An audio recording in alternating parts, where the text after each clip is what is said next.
time is close to coming. Do I stand still or try to fight? Follow me into the sky, let's hold our breath till we die. I just wish it was for something. Follow me, we can take this city on. Follow me, this is what you're waiting for.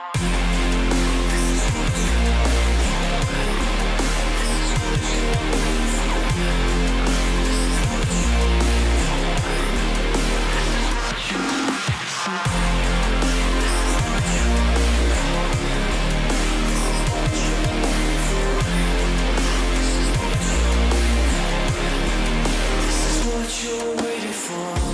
Follow me. This is what you're waiting for. Follow me.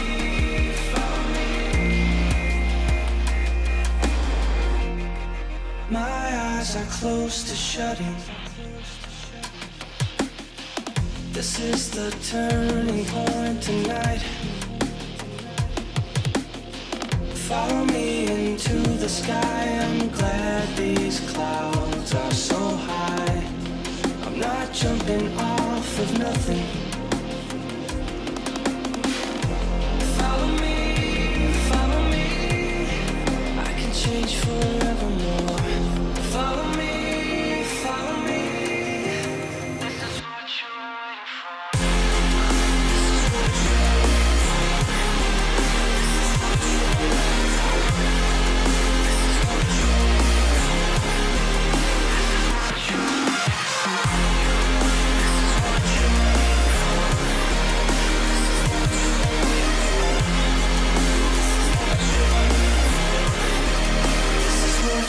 waiting for.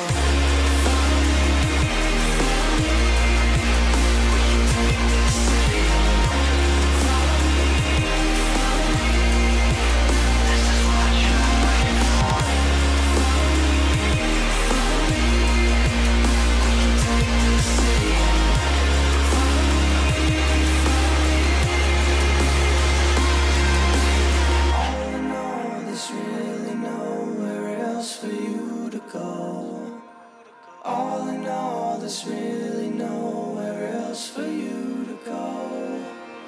All in all, there's really nowhere else for you to go. All in all, there's really nowhere else for you to go.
Turn it on. Turn it on.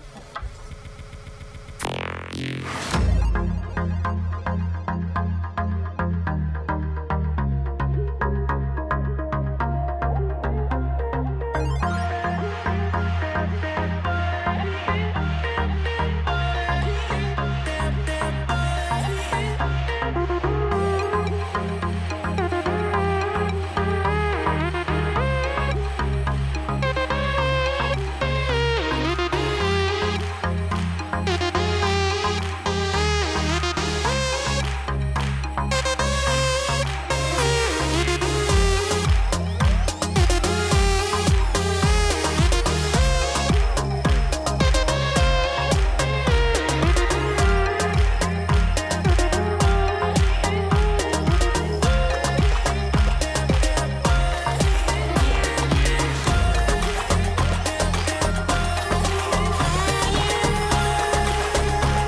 much and good night.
Hello and welcome to our Wednesday 2v2 North American $100 tournament. These happen every week, so if you're not here next week, the week before, the week after that, you're doing something wrong. Today, as always, joined by Mr. Gnarly. How's it going today, Mr. Gnarly? It's going well, Mr. Caritas. How are you doing? You know, I'm pretty alright. How's your internet today? It's holding up, surprisingly. It's good. It's great. That's good. That's something that we don't usually get to experience is stable internet from you. It seems like every time we start a tournament, it just goes awry for some reason. It's a meme, dude. It's a meme. I'm hoping today that instead of bad internet, I hope there's that lawnmower that I was hearing earlier doesn't get caught by my mic. I adjust my gate or whatever, noise gate. So well, what I'm hoping for today is a good tournament. Looking at the bracket, we have 45 teams signed up, and we have a plethora of players coming out. Solo teams, pre-mades, bubble teams, some of the more notable ones, or at least to me. We have Cobalt coming out. He's a long time fan. Actually, no, he didn't check in. Rip Cobalt. But someone who is coming out that we've seen before and seen for a long time is Tuster, and I haven't seen him come out in a while, so I'm glad to see it. We have Owl bringing out a team. We have Viking King and Twice the Tang coming out as Old Orcs. We have a lot of solo players coming out. We have Dizu and Fox. That seemed to be a pretty potent combination in the past. Covenel and Double under Leaf Esports, as always. Going to be looking forward to them as well. Colin Lego coming out under Team Half and Half. The Half and Half joke is Nexus and PRL are very good friends. They usually come out for our tournaments. We have Scheist and Ghost under the team name Ghost. Don't go for the... Oh, dang it. That's a pretty good team name. Won't end up on the the bracket completely, but it'll be good enough. But we do have an actual match for you guys, and that'll be with City, spelled just like you see on screen, versus Audacity Esports. Wait. Oh, I messed up the... I put the players instead of the team names because I'm a genius. I knew one day I was gonna do that on accident, and it finally happened. Well, it finally happened, Carrie. I could probably find smarter casters to help me out, but we do have everyone in here. So if you guys are listening, you guys are free to join at any point, and we can get this started. Just throwing small shots at Gnarly as I do. Wow, man, that's cold-blooded. Yeah, well, what are you going to do about it?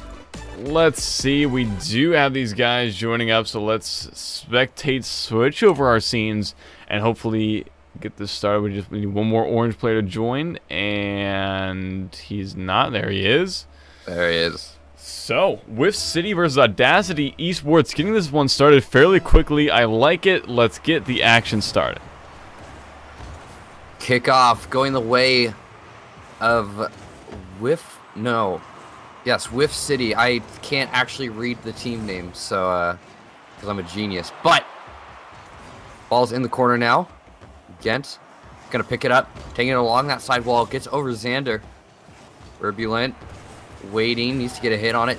Does manage to clear it away. This looks like a breakaway goal to start it off. Yeah, good 50-50. Caught Audacity by surprise. That little hit right over Alex. And all it took was a couple more touches to send it home. First 30 seconds, good start for Audacity. 4 minutes and 33 seconds left to go. And it'll be Xander winning the kickoff. Verbluten grabbing boost. Trying to take another shot on goal. Almost going off the post. Now he's looking to recenter. Again, the one to clear it away. Pops it up high. Xander, an easy save, but that's an open net. And it's going to be a tied game. Yeah, just a good pop and a poor touch by Xander, who was going back to goal. Should have left it there for his teammate Verbluten, and that'll be an easy equalizer goal for Audacity. Alex and Gent coming back just in the nick of time for that first minute mark to come through. Really, what we like to see is momentum being gone either way for either team, and it might even go the way with City. A couple good attempts, not going to find the back of the net, but this should be a pretty interesting series. You usually get to see how these series are going to go just based off of the first minute, but the fact that they were able to come back and make something happen is very good, and almost making something happen again. Gent capitalizing on a little bit of a mistake there from Xander. Verbluten sending it all the way down, trying to get it into the box, and again, now taking it downfield, opting for the dribble play. Looked like he might have been looking for his teammate, who is not in the midfield now. Alex not going to get it very far. Verbluten didn't do much with that. Now Xander, the back pass, ends up handing off to Gent, who took a shot. A great save by Verbluten. He's now trying to take it downfield. midfield. But Alex tried to center. Now Gent looking deadly in the air. A great save by Verbluten, and it will remain a tied game. Yeah, just a lot of attempts, but it is still a tie game. There's been so many shots, but nothing finding the net. The defense has been good enough to kind of go back home often enough. The first couple of goals were made by a little bit of breakaways, and I think they've learned now. This is the first game of the tournament, so we usually do see a little bit of rust getting shook off from these players, but now they are looking to move it at maximum capacity. Verbluten, woo, that could have been a nice opportunity, but we're just seeing flip-flops going back and forth. Shots coming in either way, and Alex dunk. Alex with a double touch, knocking it off a blue individual and just finishing it off beautifully halfway through this one. Woo. That's one to save for the highlight reel. A great dunk by Alex to take the lead with half a game left to go. One thing that I would like to note, Carrie, is how nice it is to see a close game one. Oh, what a play by Verbluten. Look at this. Goes up high. Bounces it down one more time, right over again. There's nothing he could do about that. Well played. Yeah, for our tournaments, we usually like to pick games that scale up in skill, and I think the reason we picked this game was the lack of confidence with who these players are. We're just not familiar enough with these guys, but I'm being pleasantly surprised with what I'm seeing. This is looking to be, yeah, an excellent game one. Been a very close one. Xander looking to retake the lead. Verbluten a shot on net, and there it is. They're up by one. These last two goals from Whiff City have been a little bit unorthodox. It's just been solo plays by Verbluten. That's a weird name to say. Just off mistakes on the defensive end for Audacity, and I think something's going wrong. There's a little bit of a disconnect. I wouldn't say it's a blatant error, but Verbluten is just doing a good job getting onto these balls quicker than Audacity can clear them out. A minute and 45 seconds left, and they're already on the offensive once again, looking to extend their lead to a 2-goal lead if they can manage. Xander backflipping onto that from the wall. Again now. Maybe looking for an air dribble play, but it's interrupted by Verbluten, who's getting another point, and there it is. They're up by 2. Verbluten. He's been unbelievable, especially on the offensive side and on his own as well. It's been very interesting to see Verbluten basically just take control of this offensive third and do well look well while doing so. So this is starting to run away here for Whiff City, WCU, and I don't know. It was looking so early, so close early on. Words are still hard even at the beginning of the tournament, but now that we're starting to see the true colors of Whiff City, Verbluten is blowing us away. Words are hard. Try saying Verbluten 10 times fast, Gary. Alex, not going to be the one to make the touch. It's actually going to be Gent. Doesn't win on the 50-50 with Verbluten. Gets to center. Xander coming in. That might have been off the ceiling, but it clearly wasn't in. And now Gent desperately trying to clear it away. Verbluten taking it into the box. Doesn't get a shot on goal, though. Is credited with the center.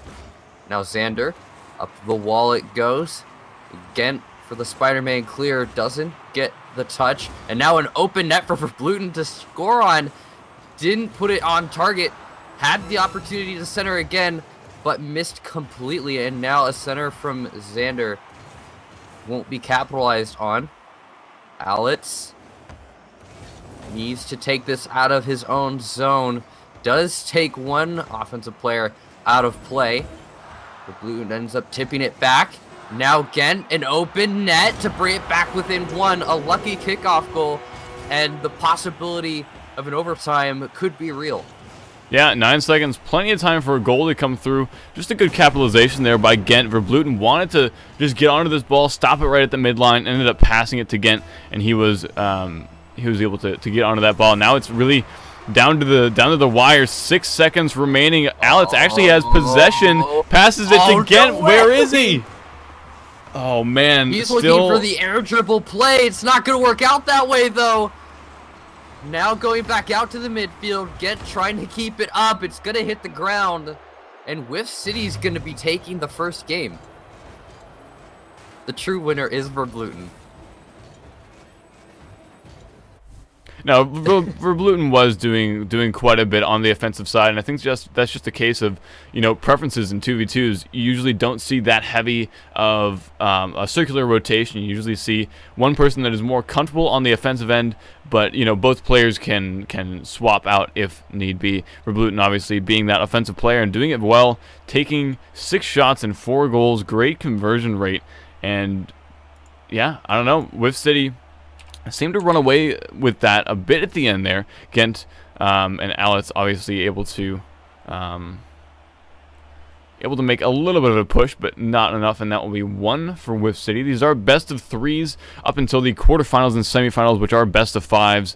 Our finals are a best of 7.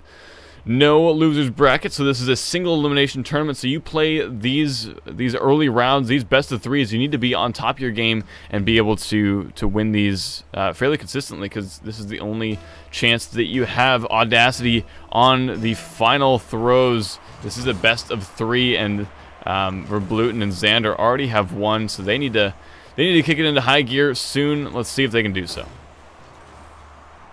4:50 on the clock, 10 seconds into this. Ghent looking to get on offense, whiffed on the touch, but does pick up possession.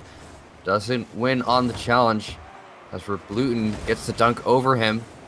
Now Xander looking to take it out of his own zone. The big hit downfield, the pass to Verbluten. It won't be a goal for Whiff City. Ghent gets bumped out of the way, and they lose all pressure in the blue zone. Alex coming out of net, doesn't get the ball very far, manages to get it to the corner. Ghent going for the dribble play, cuts into it, but hits it up, and Verbluten gets the dunk to take it to the corner. Now the passing play to Xander, looking to center, but Verbluten is rotating out. And Xander is left alone on offense. Takes Ghent out of play, though. Very smart decision. Again, does respawn in time to try and clear it away. This is a shot, and there it is, Xander with the first goal of this game. Just a nice bounce shot from Xander coming off of a strange hit by Ghent. He wanted to take possession in the corner, but he ended up popping it out, and Alex wasn't confident enough to go up and challenge that any sooner. That'll be a first goal for Whiff City just past that first minute, so taking them a little bit longer to get started, but still having the same income going into the 3rd minute. Almost a kickoff goal there from Alex, getting on to that one quickly, and they're starting to turn up the pressure a little bit. I'm liking what I'm seeing, and yeah, it's going to work out. Alex able to take one off the wall and put it in the back of the net. The beginnings of these games have been pretty close. Alex finally getting a goal here to tie it up. 3 minutes and 33 seconds left to go. Yeah, finally, he did that 12 seconds after that goal. That was a very quick response from Audacity, and it's what we like to see going into Game 2. That aggression is something we don't usually see in these Game 2s. We usually see a little bit more on the defensive end, but it's nice to see Audacity having the audacity to be audastic, if those are words. You want to say Audacity again? No. Well, to get back into this, Xander doesn't get... Oh, is this... No, it's not going to roll in. It's just wide of net. A slow roller. And Alex and Ghent luck out big time there, as he goes up the wall, forced to retreat back. Ghent doesn't get the hit he was looking for, and Verbluten is going to be taking a shot. It's a pass to Xander, who tried to muscle his way through and get a goal there. Not to be, though. Now Alex with the dribble play, cuts into it. Xander steals possession away, and Verbluten hits it down.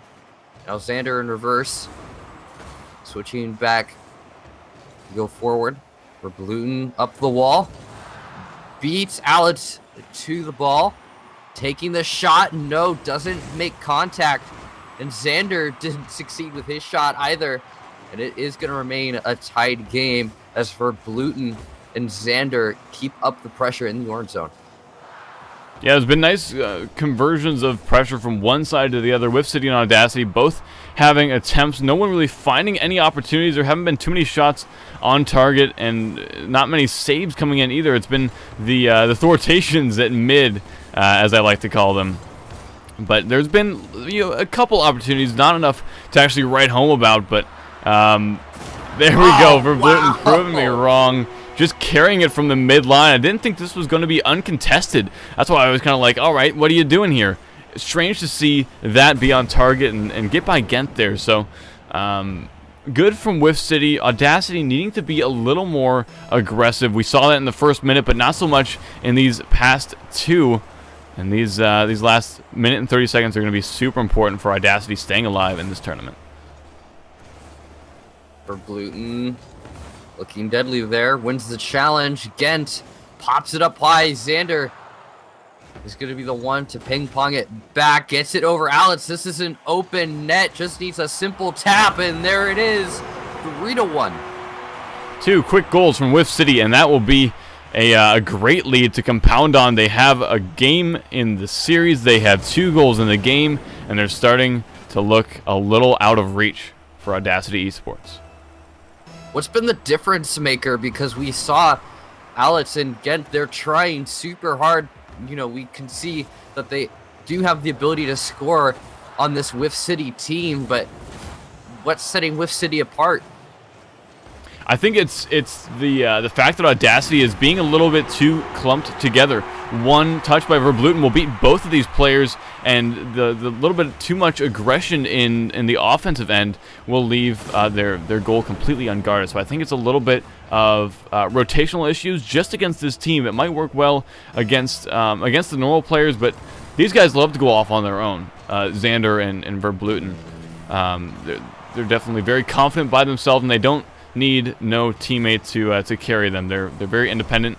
They're able to make team plays when they need to, but I think it's the fact that these guys are having such different strategies, Team Whiff City on Audacity, and it looks like Whiff City is going to come out on top. They're an independent battle car. They don't need no teammate. Oh, but Alex finally bringing it back within 2. This is starting to look a lot like Game 1. Yeah, I mean, this has been a complete copy of Game 1. We saw a great start from Whiff City, a little bit of a response from Audacity, more improvements from Whiff City, and then the final grasp from Audacity to try to hang on in these last final seconds. But in Game 1, they weren't able to do so. Let's see if they're able to in the end of Game 2. This could possibly be the end of Audacity, a very talented team, but Whiff City might be just a little bit too much. Xander not hitting it down.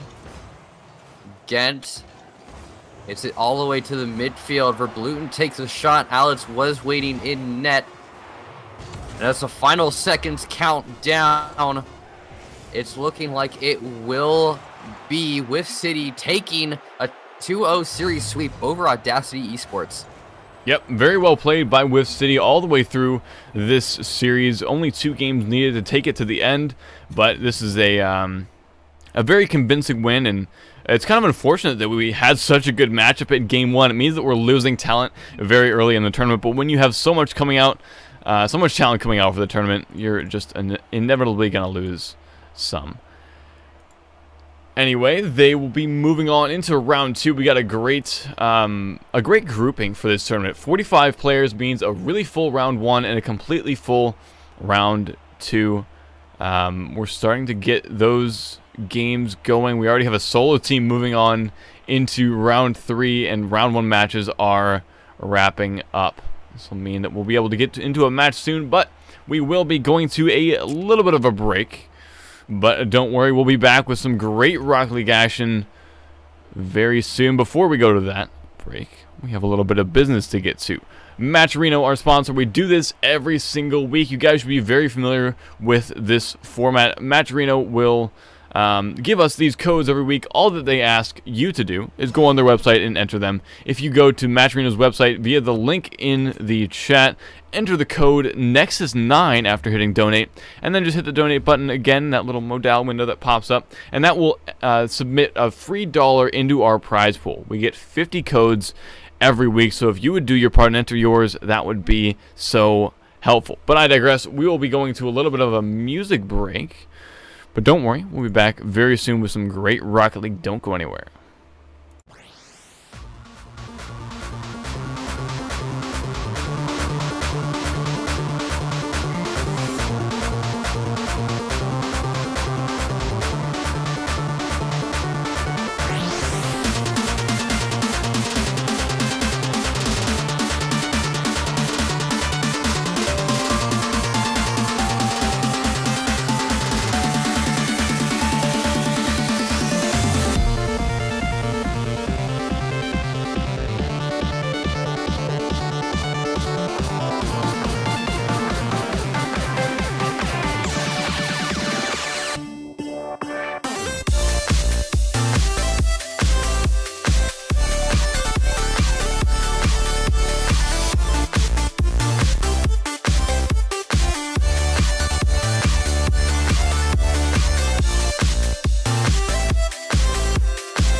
Alright, welcome back. We do have the guys joining in here, so we might be getting this one started shortly. We do have our team names Third Wheel versus Solo Team 5. Looking at that, it does look like we have those players, EDK and Kanye on Solo Team 5, Owl and Daniel on Third Wheel, and I'm excited to see what they have in store for us. We usually don't get to see solo teams. They usually don't even make it to round 2, but we have been proven wrong today, so hopefully we get a good matchup. Let's see.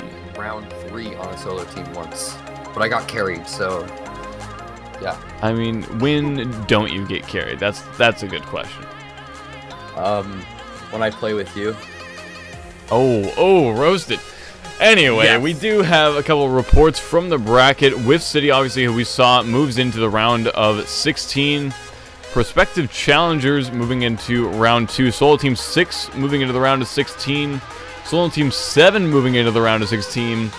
And obviously Solo Team 5 moving up into this match against Third Wheels. A lot of solo teams today. 7 total, 8 total solo teams coming out for this one. That means 16 individual players signed up for this one. So very interesting to see that happen, but I'm not sure how well they'll do moving forward. Galaxy just moved on into the match ahead of this one, so the winner of this one will move on to face Galaxy GG. If you don't know who's on that one, that's Quaja and Rascudo, ranked seed 6 for this tournament. Wondering where Kanye is. Where my boy Kanye at? Apparently, crossplay is turned off. Interesting. Make sure you have crossplay enabled, guys. That's a requirement. Yeah, that is in our rules. So Daniel, EDK, and Owl, you guys need to turn on crossplay. We will start a timer of 5 minutes. That'll be 4:32. When that ticks around, yeah, we'll have to leave your game and go stream another one if that's still the case. We did see EDK leave, so hopefully he does change up that setting if that is him. But hopefully we can get this started. We're just kind of held up by a little bit of crossplay issues.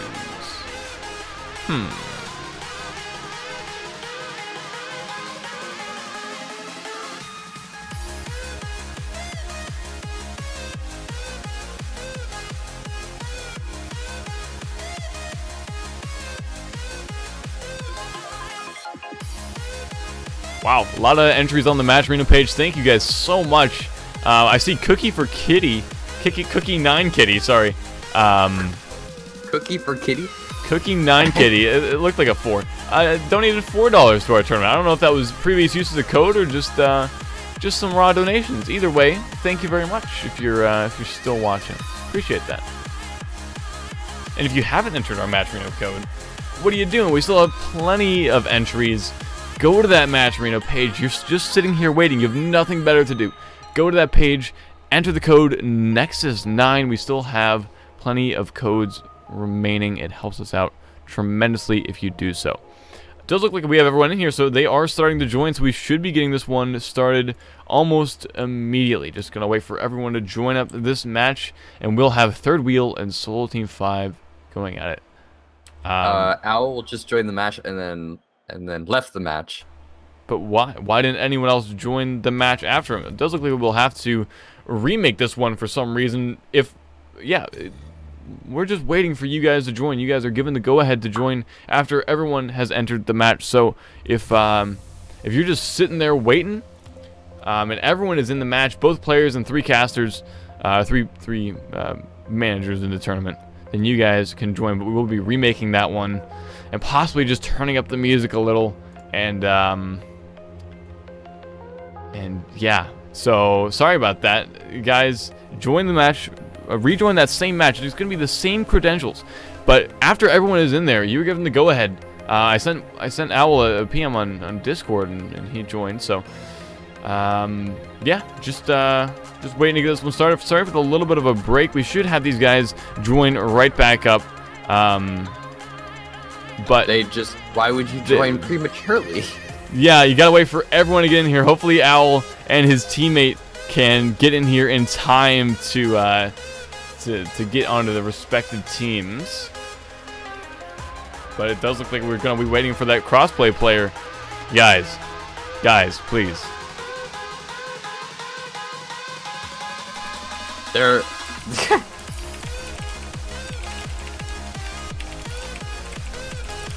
genius. No one even was there to hear or to see my message of wait for all the players to join. This is not that hard. It is in our rules and our frequently asked questions. If you have not read those, you shouldn't be playing in the tournament. But I digress. It's message to you even in the bot. Wait for all players to join, then you're free to join your respective teams. So we apologize for the little bit of not miscommunication, but these players not really knowing our format. We do try to make those resources available for those players if they're interested in getting up to date. If If we can't get this started soon, we'll probably just have to go to a little bit of a break, but hopefully we'll be able to get these guys in. We do have 3 players joined, 4 players joined. Now you are ready to join. Join your respective teams, Third Wheel and Solo Team 5. Not like this.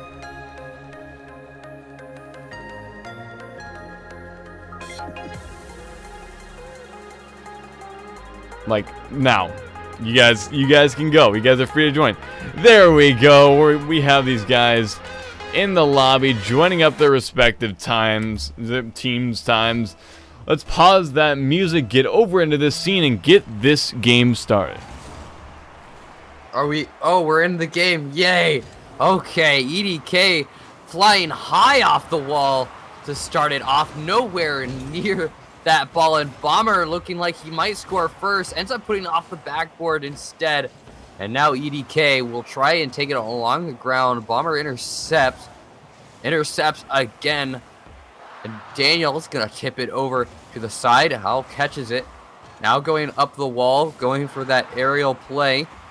EDK blocks, Bomber the chip off the back wall, and there it is, the first goal of this game. Bomber beating 2 defenders there. Just a poor touch by the first. Juked 1, juked 2, and that's a good start for Bomber. His first attempt at goal wasn't that successful. Nice to see that he was able to clean that up just after the first 30 seconds and give Third Wheel the 1-goal lead. Bomber now downfield, looking to fake out the defenders. It's up high. EDK doesn't know what to do with that. He lets Al score fast. And yeah, that was a quick conversion.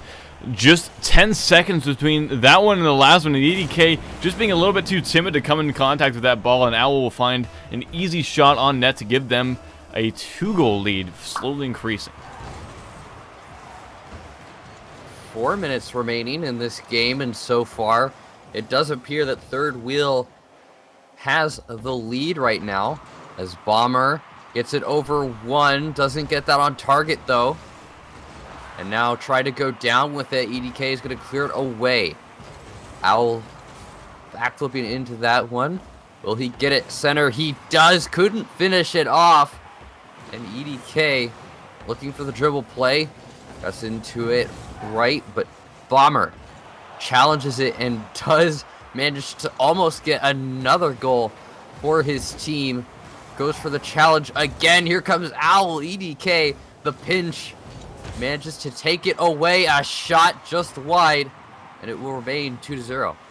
Yeah, just a lot of motion around the field. A lot of attempts by Third Wheel, but no conversions for a long while. It's been over a minute since they extended their lead to 2, and now it's just been kind of chasing the ball all the way across the field, all the way down and back. It's been really flip-floppy as far as possession is concerned, and we're just waiting for something to happen, the lead to be extended or it to go the other way, and it will be an extension by Third Wheel. Solo Team 5 starting to lose it a little bit.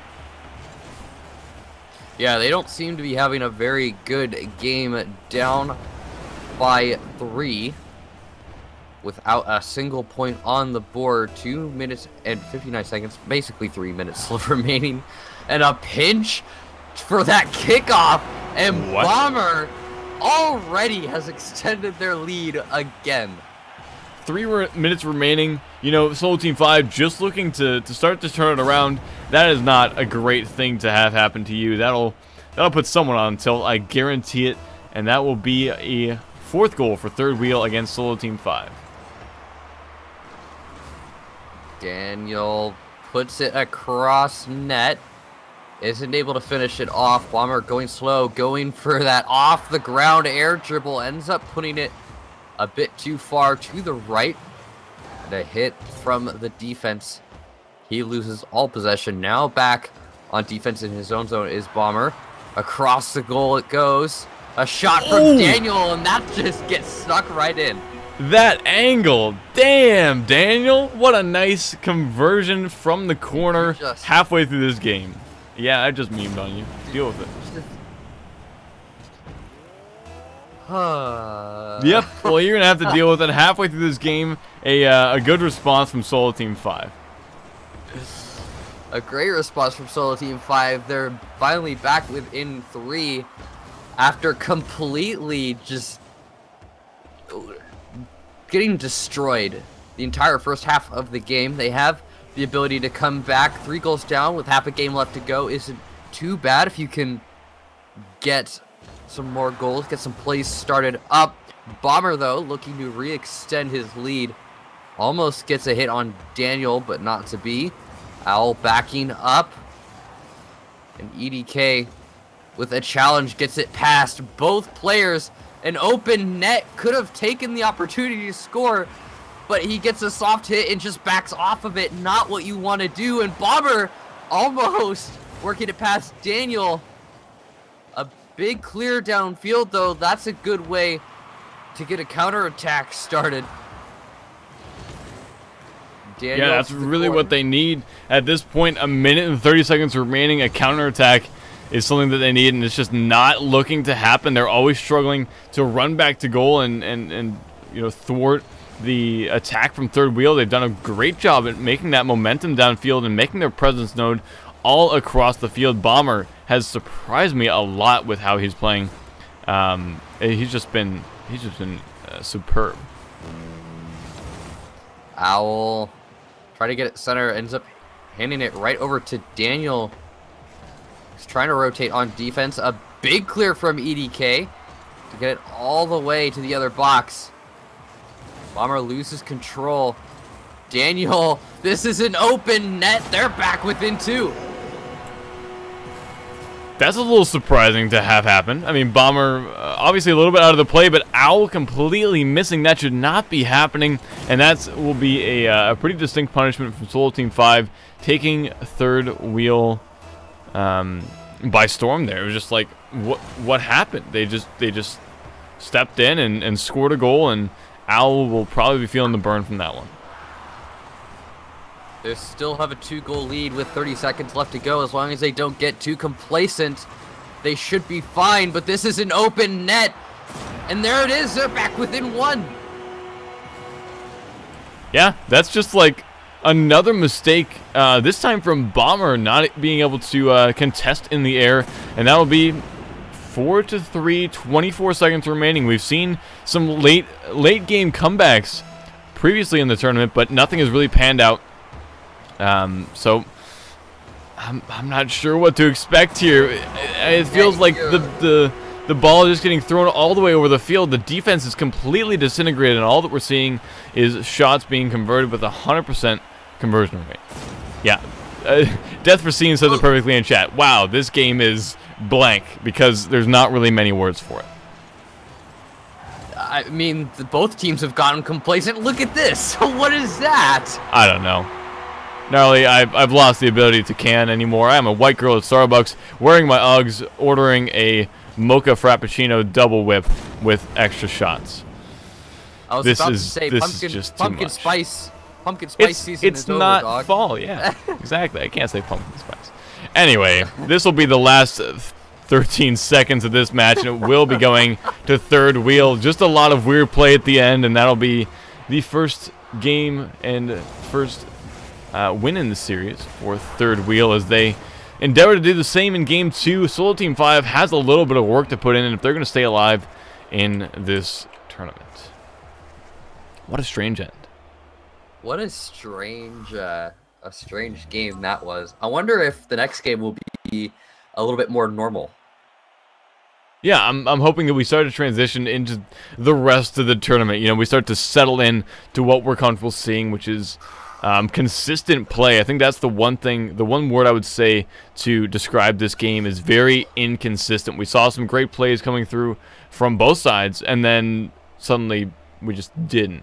Right, there was just that switch that was flicked, and we stopped seeing cohesive gameplay, and the rotations fell apart, and we saw kickoff goals in 2s repeatedly. Not something that you get to see that often. We are just waiting for Owl to ready up so we can move forward with this match.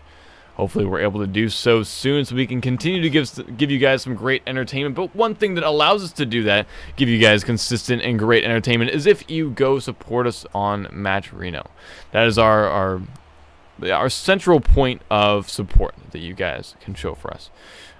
We do offer those codes, those Nexus 9 codes that will enter a free $1 into the prize pool, but you are, I don't want to say encouraged, but that's probably the wrong word, but you guys are free to donate other amounts. We don't have a sub button yet, but if you're looking for ways to donate that, that source of revenue that you might show for us in the future, Match Arena would be a great place to do it. Also, Patreon is something that we're looking into expanding a little bit, expanding out the reward system, making it a little more fluid and automated.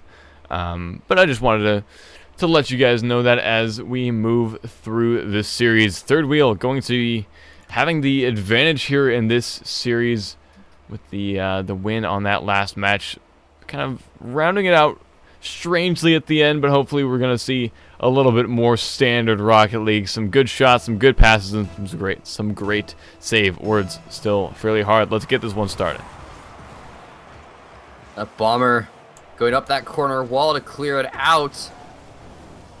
Doesn't get it over EDK. He doesn't get a hit on that at all. And EDK, if he had played that right, could have gotten a goal there. Owl trying to come off the wall with it. Another missed opportunity from EDK. And Bomber, the hit out to the midfield. Owl caught a little bit out of position, but rotating around on it. Daniel hits it up. EDK, a shot on goal. A soft one, and Bomber has an easy time saving that one. Bomber now going for the air dribble play. It's just off target, but a centered ball. And here comes Bomber. Daniel gets a soft clear out. Owl hits it right into Daniel, who clears it into the corner. And it's remaining 0-0 for now, unless EDK can get that one. He tried to get the demo or the bump on Owl, but not to be. It will remain 0-0. Good pressure from Third Wheel, taken well by Solo Team 5, and then completely turned around onto that side. Oh. And a strange shot from Daniel will find the back of the net. This has been a little bit strange on the Third Wheel defensive side. They showed that offense early on, but that bounce off the ceiling from that rogue shot from Daniel will find the back of the net and get Solo Team 5 started just over a minute into this one. 3 minutes and 48 seconds left to go. As Owl cuts into that, popping it past one. Daniel does manage to get it into the blue zone, and a shot from EDK. They're up in the lead. I do not understand right now. Yeah, just going off of that last game, you would say that Third Wheel definitely had the advantage going into this game and had the advantage skill-wise. That is not what we're seeing here. Bomber and Owl just haven't been able to show that level of offensive aggression, and it's been completely on the side of Solo Team 5 as far as offense goes. Daniel tries to get it center. Owl clears it away. Back out towards that midfield line, and EDK just keeping up that pressure. Daniel rotates in. That's a shot on target. The tables are turning. Everything is spinning upside down on its head, and it doesn't make sense. Yeah, I mean, this has been a great first 2 minutes from Solo Team 5. We saw that they weren't able to do this in this order in the last game. It was lack of offense at the beginning, and then they had a bunch of offense through the later parts of Game 1. In this series, we might be seeing the opposite, or just better offensive play in general, but I would like to see them consistently keep this pressure up rather than just have this little spurt of aggression. They need to keep their wits about them if they're going to survive here. 2 minutes, 45 seconds left to go, and Owl and Bomber haven't managed to score a single goal on these guys. They might do it here, though. Oh, a great save and clear from EDK, who gets taken out of play there just shortly after. EDK and Daniel trying to work their way downfield. A 50-50 from Daniel. Will hand it off to EDK. A shot on net, saved by Bomber.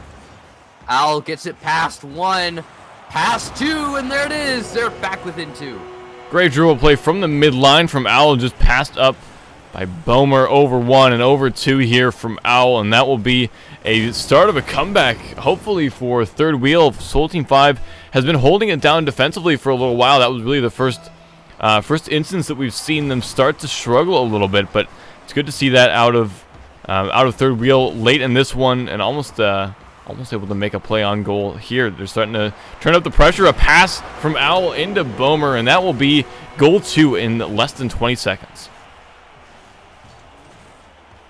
A great center and passing play from the third wheel team. They're back within 1 with 2 minutes left to go. They can still take a 2-0 series sweep, but they do need to tie it up first and take the lead. Bomber, a hard hit along the ground. Owl will catch it as it goes back to the corner. Now the wall play down to Bomber. That's a shot almost on target, just wide as Owl hits it down and out. His teammate is not in position to score it or keep up the pressure, and Daniel could have used that shot there. They overextended, and it let Owl and Bomber tie it up. Yeah, you see the 3 bodies just falling off that crossbar there. We're really wanting to convert that, but I'm not sure why they were wanting to overextend so much. Solo Team 5 getting punished in a situation that they were comfortable in. Up 1 in the game, 1 minute and 30 seconds left. I would be fairly content to stay at that point if given the option, and just a little bit of lack of forethought will put them in a rough spot and possibly a 2-4 lead. Bomber not going to be able to convert that one, but Owl might be able to. No, just a little bit off, and that will be a reset play. I'm surprised that didn't go in, but 1 minute left to go. And Daniel trying to clear it out of his zone. EDK missing on the touch. Owl taking a shot, and there it is. They have the lead. Yeah, Bomer looking to keep possession in the offensive thirds, throwing it back to Owl, and Owl sending it right back. EDK not knowing what to do in that situation. And third wheel going to be taking their 4th goal. 1 goal up in the game, 1 game up in the series, and this is a great place for third wheel to be in. It is indeed. They could use an extra goal though, because Daniel and EDK have been surprisingly good here in game 2. If they can get another one here, we could see an overtime. A shot from EDK going just off the crossbar. Now Bomber clearing it all the way downfield. It's caught by Daniel as he cuts into it. Now in the corner, trying to get a center. They have the opportunity here. They just need to get it center and get a goal in. A big clear downfield, and that's it. Third wheel will take a 2-0 series sweep. Soul Team 5 starting the series off very well. Third wheel taking it right back, losing a bit of momentum at the end of game 1, able to maintain it enough until the end of game 2, and that'll be a 2-0 series win for third wheel, and they'll be moving into round 3 versus Galaxy GG. Let's see what we have else in the bracket. Only a couple teams waiting in the round of 32. Only 1 team waiting in the round 1. Not sure why they are still there, but you know, we'll endeavor to fix that. But we do have our a game already that we have been assigned, so hopefully we'll get into that one. That's Let's Play for Fun, which is Dizu and Fox and Team Half and Half, Colin, and who is it? I said it before and I'm missing it now. It's Nexus, Colin, and PRL Lego. Lego's coming in. So this should be a fairly even game. I've seen these guys play before. I've played with them before, and I'm excited to what we have coming up next. But I digress. We will be going to a little bit of a break as we get that match set up, but don't go anywhere. We got some great Rocket League action coming up soon. Stay tuned.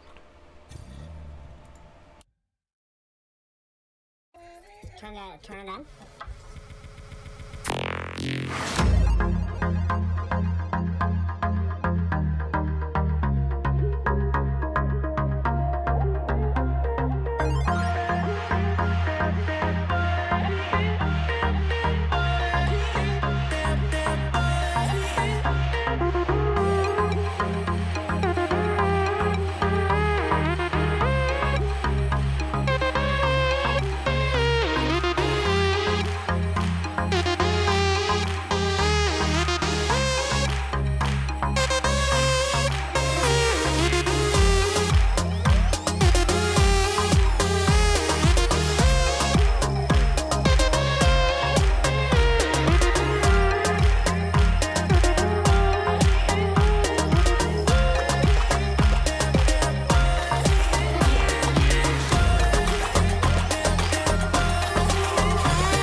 whoa, whoa. Catching me off guard. Already joining the lobby. Dizu, Fox, Colin, and Lego for team Play for Fun versus Half and Half. We should be getting right into this one. These guys are eager to play, and we're eager to watch them get into it. These guys should be equally skilled, at least enough to where it's interesting. What a starter shot by Fox. And that'll be a quick start to this game. A lot of offense coming through for Play for Fun. Not only take it away. Fox now gonna get a hit downfield. Could have put that on target as nobody was home. Lego is gonna clear it out. Dizu with a shot, and Lego with another clear out as he comes. He's gonna take a shot. Dizu to send it away to the midfield. Colin's going to rotate in, a shot on net, and a save by Fox. A pass out to Dizu. Lego takes control, and a big clear downfield. Lots of shots coming out from both of these teams.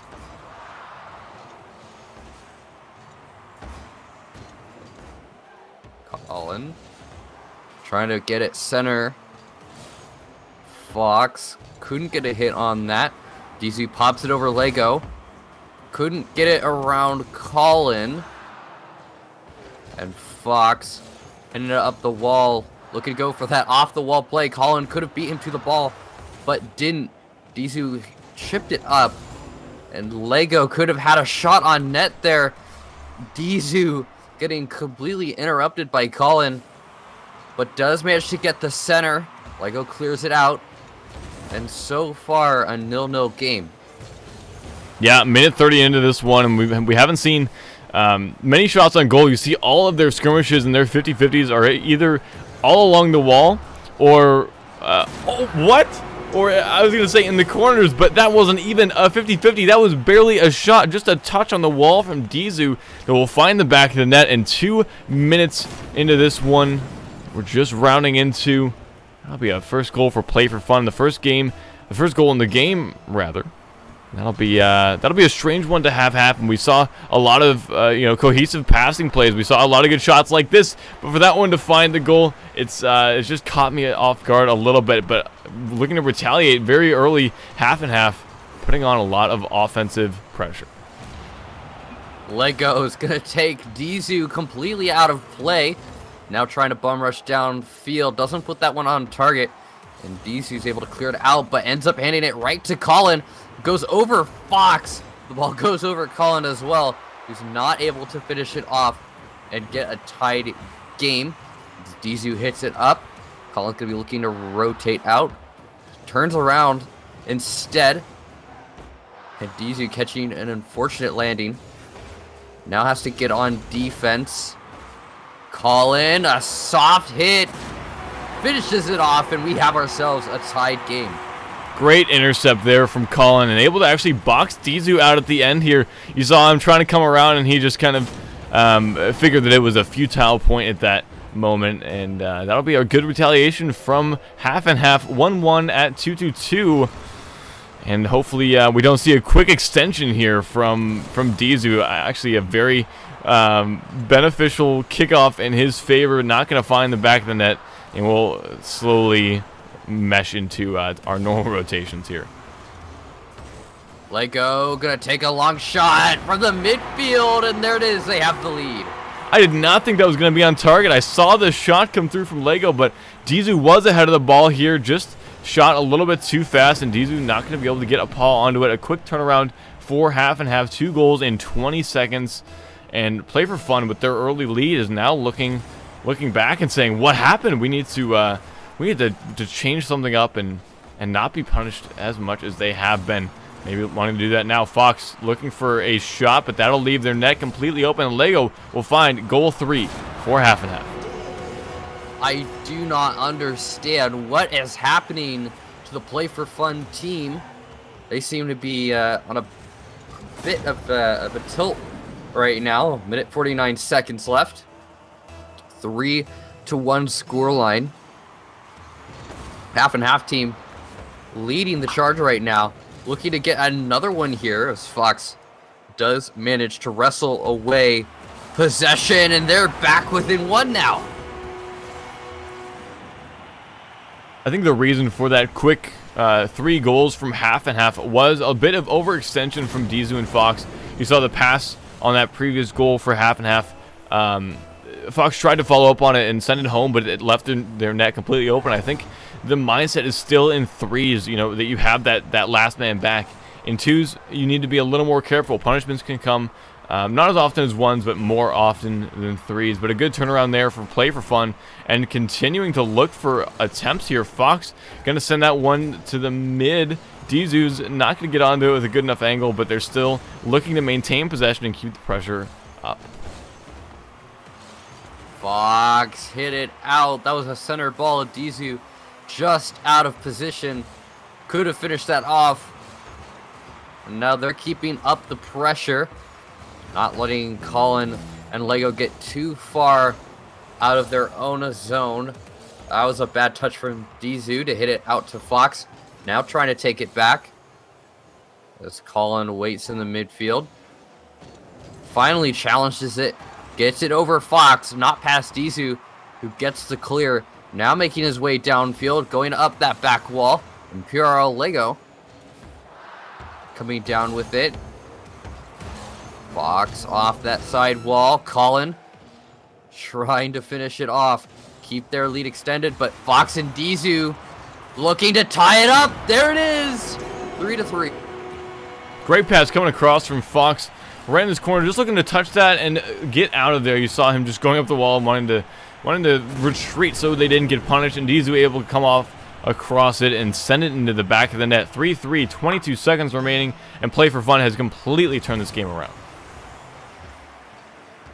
Yeah, they've been able to tie it up, and we may see an overtime here in game 1 between play for fun and half. Dizu trying to reach the ball, is boosted up. Colin's going to be the one to try to hit it away. Ends up centering it. And when the ball falls, we will see an overtime here in game number 1, unless Dizu can finish this off here. Oh, what a missed opportunity. Dizu not getting great contact onto that one. Definitely a potential shot not coming through. We will be going to overtime. 3-3 in game 1. Play for fun. Coming back 3 goals against half and half, and I'm starting to see a little bit of defensive tendencies come through immediately. Here comes Fox. A shot just wide. It was a center ball, but it was cleared out by Colin. A hit up from Dizu, trying to meet it from off the wall. And now in their own zone, looking to clear it away. Lego. A center ball, looked almost like a shot on net. Dizu, there it is. They take game 1. What a tremendous angle by Dizu off of a fantastic pass by Fox, bouncing off that corner, and Dizu able to find a great touch to put it on net. That will be. There's been some cool number combinations. That was 4-3 with 43 seconds into overtime. We saw 1-1 with 2-2 remaining, and we saw 3-3 with 22 seconds remaining. But I digress, and that will be Let's Play for Fun taking game 1. And it didn't look to be that way starting off half and half, taking 3 consecutive goals, but not being able to maintain that lead, and Colin saying PS4 players aren't real people. And obviously Dizu can't see that because he is on PS4, but he'll hear it on the stream nonetheless. Heading into game 2, we're looking to see a better start from Let's Play for Fun. I feel like they could do a lot better if they were able to, you know, thwart those first 3 goals from half and half. They had a super rough start, but were able to pull it through in the end. They have a lot more potential going into game 2 if they're able to start off just a little bit more consistently. Let's get right into this one. Oh, right. Fox is in the channel with Dizu, so he would be able to relay that information.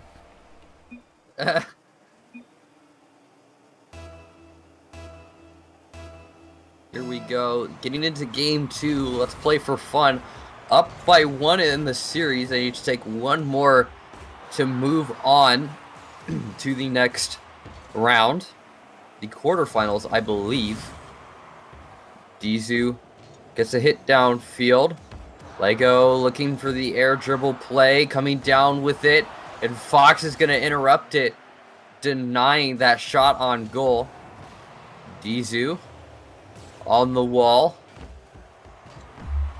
trying to get it center. No luck there. It was luck there. In fact, and Fox read that, well, he couldn't have read that well at all. That was a complete whiff, but they lucked out big time there. Now a shot coming in from Fox, and there it is. Good clear by Fox. Dizu looking for a redirect, not able to get the right angle, but Fox will find the back of his car, flipping onto that one and giving them a good start to this game. Within the first minute, having that first goal is very important for the momentum for the rest of the game. We usually see whoever scores first wins the game. Obviously not globally applicable, but a good start and a good pass and redirect. Fox to Dizu again. They are looking fantastic and keeping the momentum from last game. Agreed. 4:04, goal not found. 2-0 right now, as Let's Play for Fun is up in the lead right now here in game 2. If they win this, they'll be able to move on to the quarterfinals. Lego, though, not going to let it be taken so easily. Bring it back within 1. Quick 7-second conversion onto net. That pinch right in that corner left that goal completely undefended, and Dizu was nowhere to be found. 3 minutes and 57 seconds left. And it is a close game 2. Almost a roller making its way into net, but Dizu with the save. Now looking to convert that into a goal. Won't be able to. Fox is just going to let it go right down to his own corner as Lego hits it across the field. Dizu back down. Lego gets the dunk. That's looking like it's a pass, and there it is. What a finish by Colin. Yeah, that was great positioning by Colin off that 50-50. A strange bounce coming through. No way he could have known that it was going to be there, but it was good for him to be there nonetheless. And that'll be goal 2 scored by Colin, and an equalizer coming through it just after the first minute and 30 seconds of this one. A hit out to Fox, and they're looking to regain the lead. The shot just wide. Lego all the way downfield along that side wall, as Dizu tries to get a fancy hit there. Won't be successful, and Lego's going to tip it back. Colin trying to meet up with the ball, just beating out Fox, forcing him back. But now Fox is on the counterattack,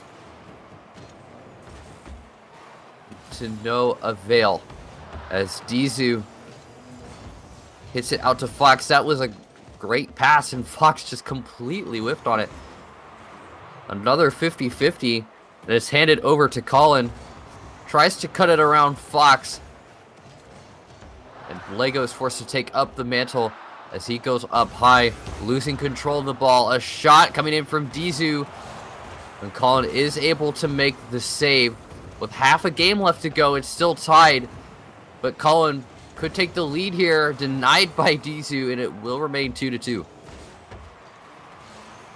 Yeah, 2-2. It's been this way for a while. You saw the ball was just kind of floating up in the middle, right above the net, and definitely a shot opportunity, but no one really wanting to get onto it. We've seen a little bit more of the defensive side coming out, and shots just not being converted on consistently enough. You see shots being missed left and right, and we're looking to stay in a 2v2 game for quite a while. Another shot from Dizu, and Colin ends up bouncing it off the ground, messing up Dizu's shot. That looked like it was originally on target, but now Dizu's coming out with another shot. Colin, a great save to send it right down Main Street, and now Lego coming out with a pass to Colin to bounce it off the ground and in. What a beautiful shot from Colin, able to capitalize on a great pass from Lego, up, turning 180 and drilling it right down. Nothing that Dizu can do about that. As soon as he saw it, it was too late. A minute and 30 seconds left to go. Colin and Lego are in the lead. They need to keep the lead if they want to stay alive and hope to get to game 3. They have the ability to do it. They just need to extend their lead here. Lego with a bump on Dizu. That was critical. But Fox was able to rotate back in time to make the save. A shot coming out from Dizu, and Colin looked like he hit it in himself. Fox throwing it downfield, and Dizu with a beautiful redirect, getting a lot of power onto that one, and Colin wasn't able to get behind it to make that save. A nice play for fun, and that will give them the equalizer just rounding into this last minute. Super important for them to get that. Lego completely whiffing on the ball. But Fox coming out of net. And to pinning it over to Colin. A little bit of ping pong back and forth here in the last minute as these teams fight.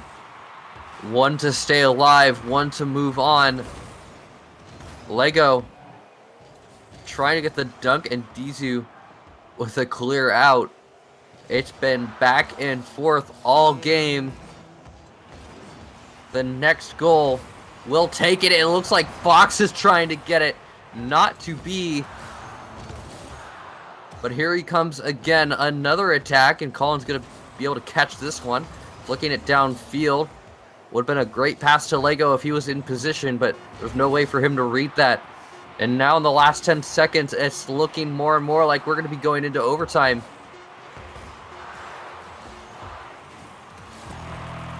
Overtime in game 1, overtime in game 2. These guys are fighting tooth and nail to keep the lead and fight for the lead, rather.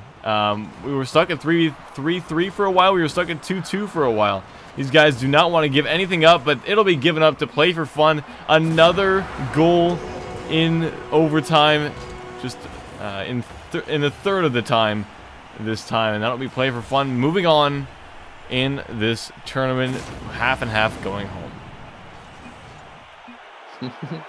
Good job by Let's Play for Fun, taking the win in a 2-0 series sweep, and pretty much shutting up Colin. Yeah, definitely. Always entertaining to see people that we know get humiliated on the stream, but I digress. That will be a not a very convincing win, I don't want to say, but Let's Play for Fun definitely coming out on top enough times to move on in the bracket. And speaking of the bracket, let's give it a quick look. Quarterfinals starting to fill up a little bit. We have Colors and Galaxy GG. Solo Team 6 actually waiting in our quarterfinals. That's interesting to see a solo team make it that far. And our other quarterfinals, Yaint, I don't know how to say that one, versus Incognito going to be coming up, and Leaf Esports and Let's Play for Fun. It'll be interesting to see Let's Play for Fun against a team of that caliber. We'll be seeing who we have up next, and it's Yaint, who is Onto, versus Incognito, who is Tuster's team. We should be getting that one up pretty quickly. We've been kind of flying through this tournament, and it's nice to have that flow going. So let's get out of this match, get into another one, and hopefully be back soon with some great Rocket League action. Don't go anywhere. We got plenty of tournament left for you.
Whew, sorry about that wait. It was a task and a half to find Mr. Tuster to get him in here. Not sure what he was doing, but apparently he thought it was more important than this tournament.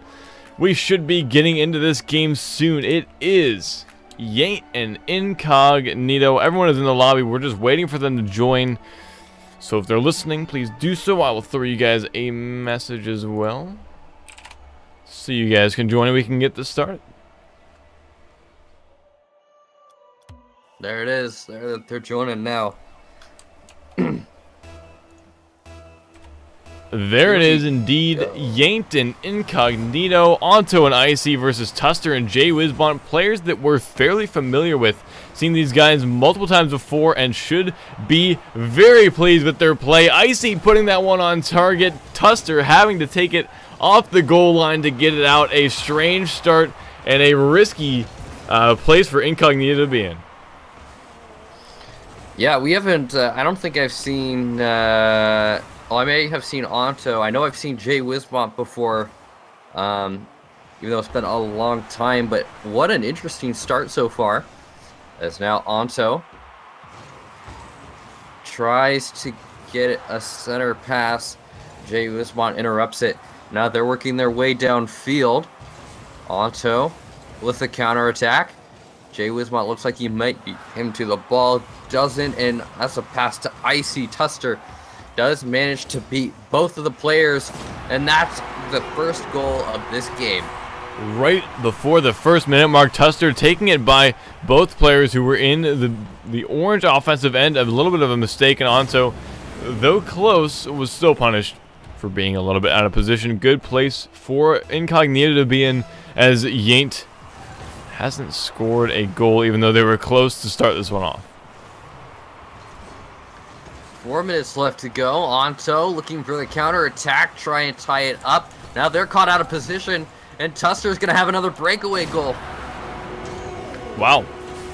That's very surprising and not something that we expect to see in these games. Is, you know, breakaway goals in twos obviously happen, but for one to happen and Incognito not to learn, or sorry, Yaint not to learn, definitely a little bit concerning. 2-goal lead is definitely something to be proud of in a game of two, and they're looking to continue it further. Tuster looking to slow momentum and drop it into the net, but he ends up blocking his own teammate's shot. It would have been blocked by the opponents anyway, but a lot of pressure coming up. Tuster to Jay Wizbont looking for a little bit of a freestyle action to get on this one, and this is a very strange game.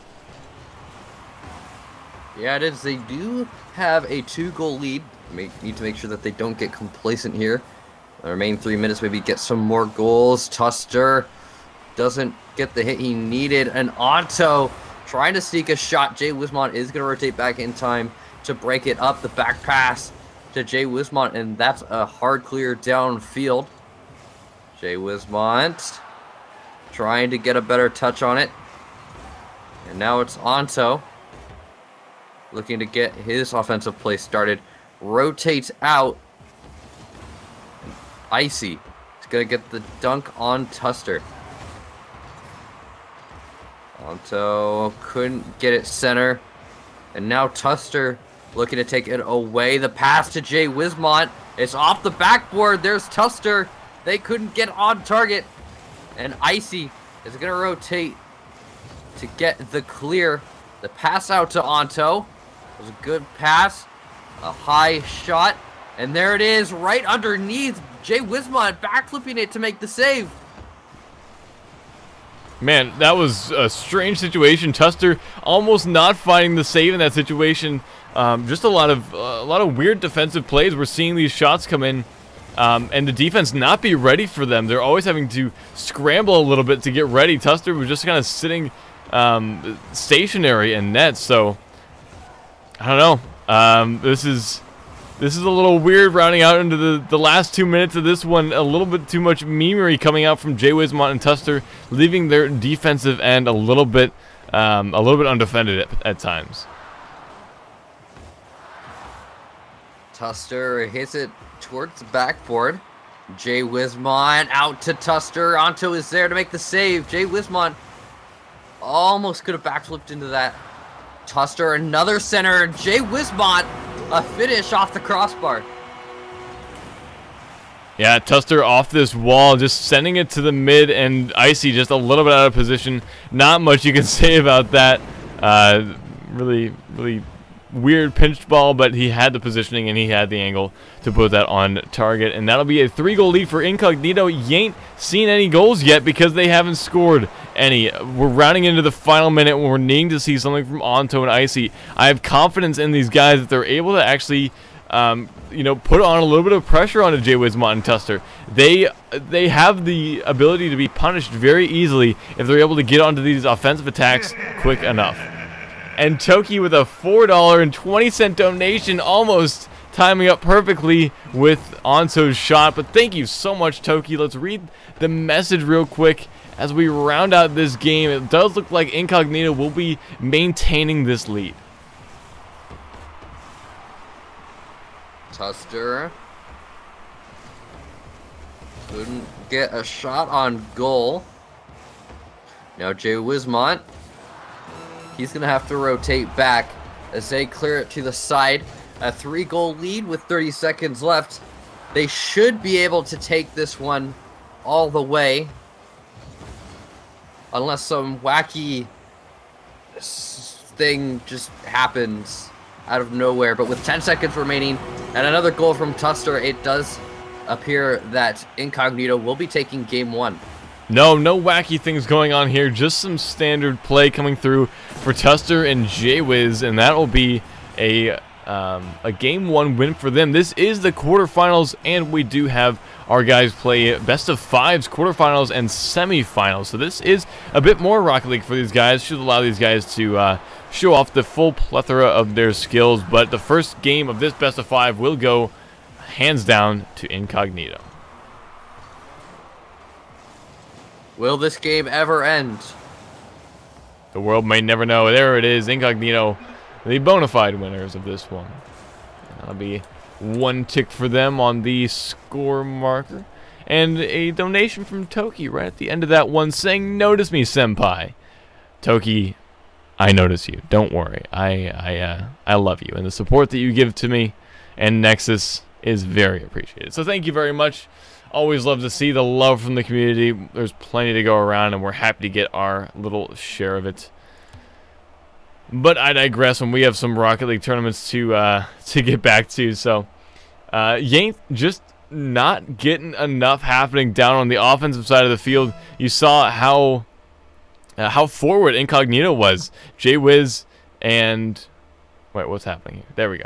Jaywiz and Tuster being a little bit ballsy on the offensive end, and it led to some nice passing plays and some good entertaining shots. But I'm not sure if it was the most intelligent thing to do. Leaving that opportunity for Yaint is definitely something that they need to realize and capitalize on if they're going to survive in this series. But I digress. Let's get this started and hopefully see some different play coming from Yanked. Well, they need to get on offense first.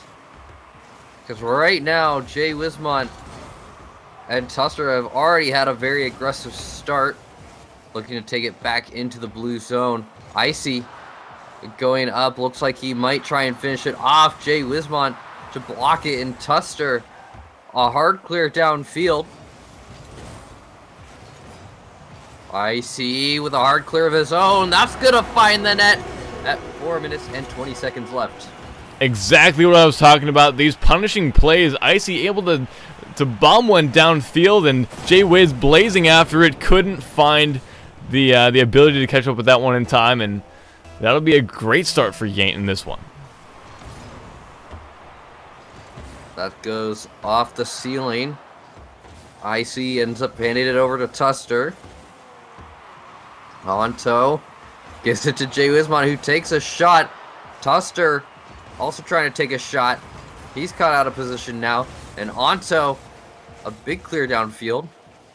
Jay Wismont's going to cut into this. Oh, man, you saw the 3 players go right underneath the ball. No one made contact with it. And it was just, it caught me off guard just a little bit. It feels like these guys are playing very reactively.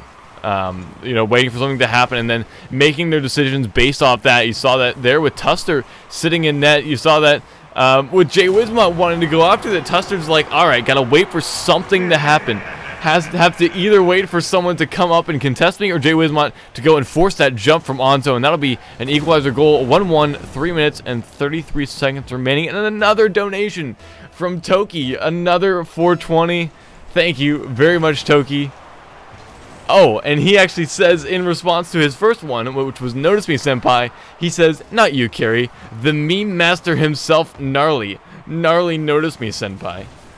Thank you, Toki, and I hope that Gnarly does notice you now and give you the attention that you desire. But I digress. We still have Rocket League games to cast, and 3 minutes left for something to happen in this game. Yaint sounds fairly dirty. Has a little bit of work to do. Down 1 in the series and have the pressure being applied to them.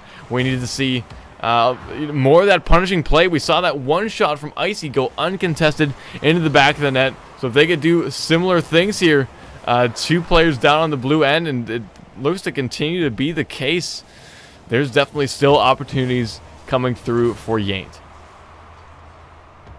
Well, as I noticed, Toki Soar, it's looking like Tuster going for another shot.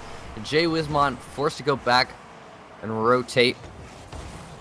Jay Wismont with another shot. Onto with a save. Tuster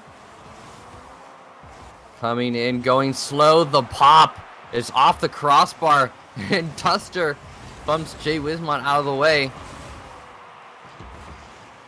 Jay Wismont puts it to the corner. Boosted up, trying to get over Icy.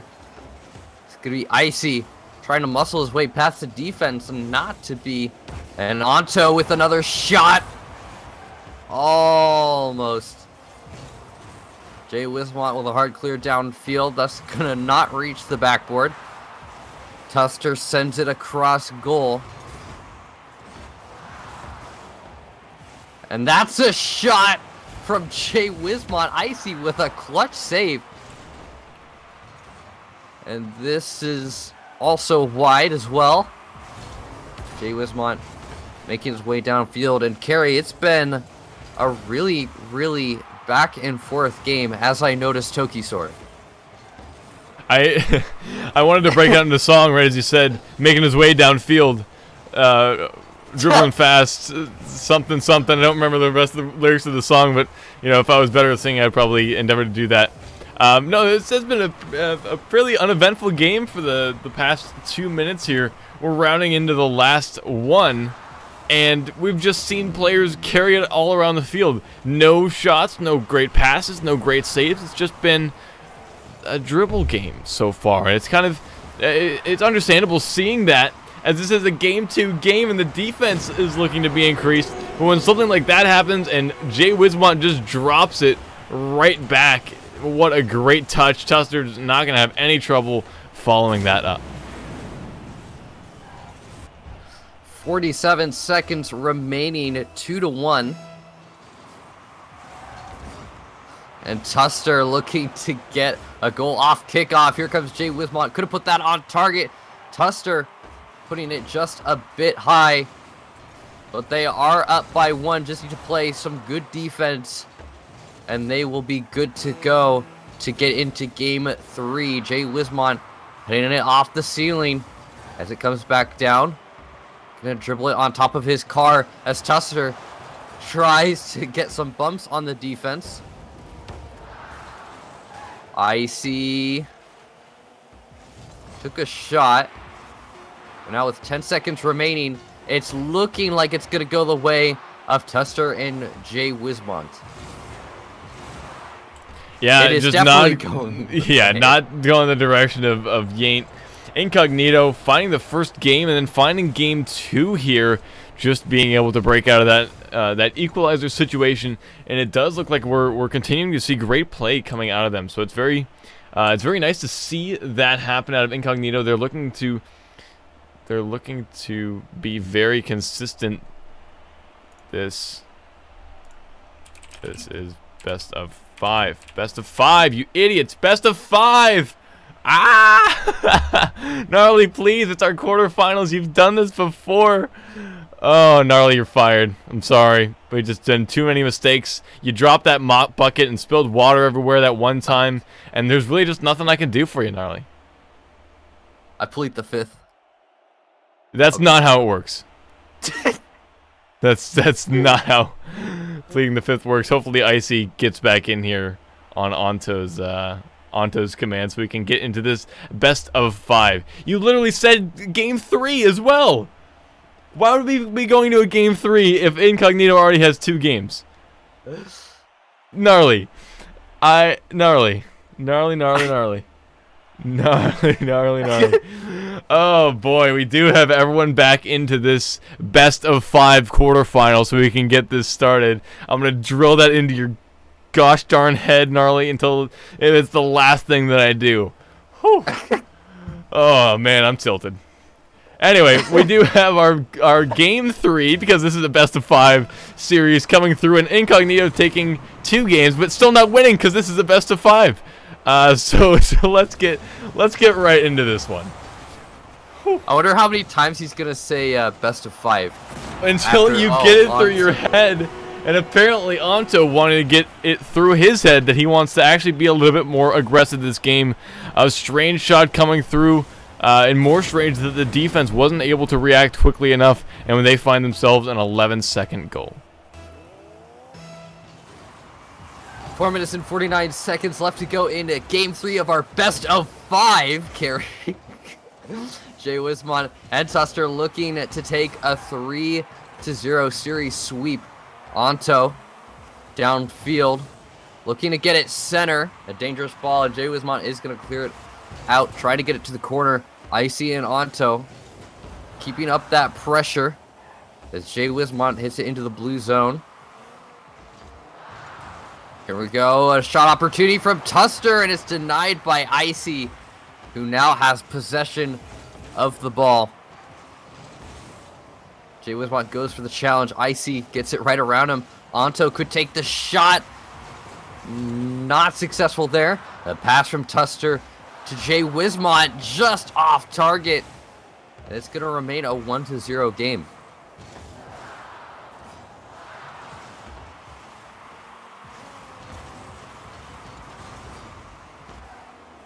It looks like my co-caster is so. Yeah, just have a muted mic. I was having some great analytics, and I wish you could have heard it because I thought I was impressed by it. I thought you were still really upset that I said best no. of 3. You thought I held a grudge and just wouldn't cast with you ever again? No, I was saying that it would have been a nice play to get that redirect off the wall to equalize this game just a minute in. Whew. Whew. Quality casting here, boys.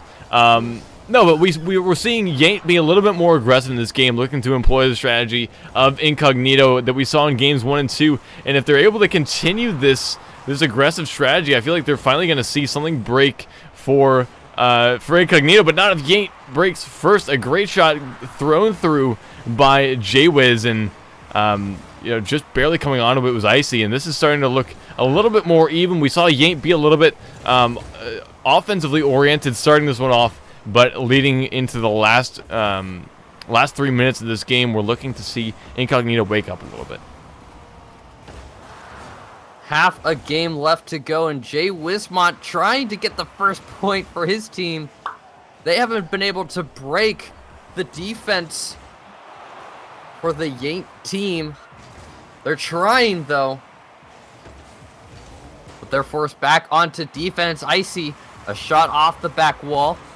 Tuster dribbling it around. Anto could have a breakaway here. There it is, extending his lead. Up by 2. Yeah, you see Tuster trying to do some fancy dribble stuff there, wasn't able to maintain possession, and Jay wasn't able to provide any support on the defensive end. And thank you, Ironhype, Mr. Lumen. Thank you very much for the host in the raid. We appreciate it so much. Why aren't you playing in this tournament? Come on, Lumen. No, thanks. Thanks, Lumen. I really appreciate it. But yeah, this has been a pretty interesting game. Completely flipped around from game 1 and 2 in this. In game 3, Yaint has actually been able to come through with some good plays.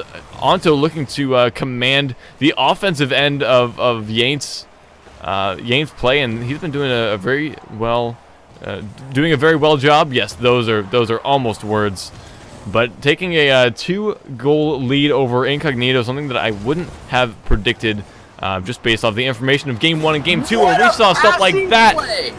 In and out of those games, finally coming through in game 3, a little bit late, but still beautifully executed. Tuster to Jay Wismont over 2 defenders, and a great way to start their offensive stride. What a passing play from Jay Wismont and Tuster. That's a great way to start the counterattack. Here we go, a big clear downfield. Trying to muscle it past the defense. Tuster playing the patience game, and now we have a tied game. And within 15 seconds, we've seen 2 goals for Incognito, and they completely turned around and tore apart the offensive and defensive end of Yaint. And I don't know if we're going to be seeing anything coming back from Yaint. They might have just lost all of that momentum that they built up from game 1 and game 2, executed in game 3, but if they can't continue it on here, we might be seeing the end of Yaint in this quarterfinal match. A minute and 10 left to go. Jay Wismont looking to score again. Tuster rotating back, going up high. The air dribble play puts it way over to the left, not on target, and Icy and Anto are gonna finish it off. They've retaken the lead. Yeah, good punishment here from Icy, contesting right at that 18 as he was starting to come down onto it, and that'll just be a touch by Anto to send it home. But being able to stop the momentum that that Incognito was looking to show, very good for Yaint as they retake this lead. Hopefully they're able to keep it for the last 45 seconds of this one, because we're still seeing offense coming through for Incognito. Neither of these guys have given up. Tuster and Jay Wismont trying desperately to get another point. They want that 3-0 series sweep at our best of 5 quarterfinals. Oh, Tuster the bully! The defense. Jay Wismont couldn't score anyways. Oh man, the lack of communication. Tuster should have called out, "Hey, I'm going for bully. Bring this one straight to net," because that was a missed opportunity and might be the reason that we're seeing Yaint take game 3 in this best of 5 quarterfinal. Oh, they have an opportunity here to bring it into overtime. Never mind, Yaint is going to take game 3. You ain't going to see an overtime here. That'll be a pretty good take for Yaint, being able to change up their strategy from games 1 and 2, implement that into game 3, and hopefully do similar things in game 4. So, I don't know. This was, I say I don't know a lot, but often I do know. I just don't know how to put them in words, so that's my buffer phrase, is I don't know. Incognito looked so good in game 1 and game 2. They looked balanced around the field. They were able to apply pressure when necessary, but not get punished when wanting to do it enough. In game 2, we didn't see that. We saw at least 2 punishments come through. Yaint able to find multiple opportunities and less punishments, more just a 1-on-2 situation. Yaint having the advantage and moving in to the orange defensive end well. Hopefully they're able to do similar things and show improvement in Game 4 as well, because this would be a fantastic opportunity for a reverse sweep. Incognito on match point, though, and Yaint has to play fairly perfectly. We saw them falter a little bit through the midsection of that last match. Hopefully they're able to keep it together and start this one off early, actually. You're getting that too? So it is the server. So if these guys want, we will provide the opportunity to actually restart this game, because this is not a client issue. This is a server issue. If you guys want, I just got asked by Onto if they want to restart. I would say that was. It's not fair. It's not fair.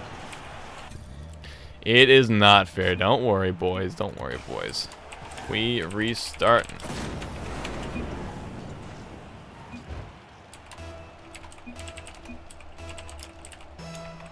Same creds? No, they're not even gonna listen to me. All right, so we'll remake that one. That was a Psyonix server issue, but that will not change the previous metrics of this one. Let's actually go back to that scene.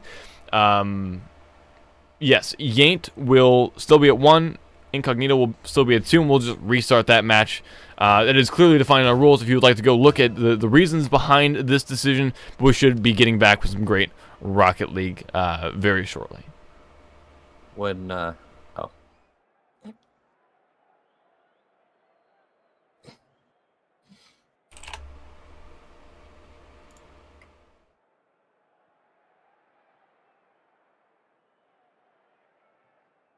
What happened? So if you want to just a quick run through, we started the game about 3 seconds in, everybody disconnected. I got a PM from Onto.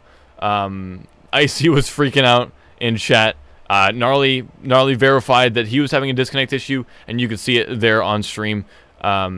If it's an individual problem, there's not much we can do for these guys. We expect them to have their setups primed and ready. But when it is a Psyonix issue, we will step in and restart the match and provide these guys the opportunity to have a fair and balanced match. So that's why we restarted that match. Hopefully you guys understand the reasoning behind that decision, and we should be getting right back into this series.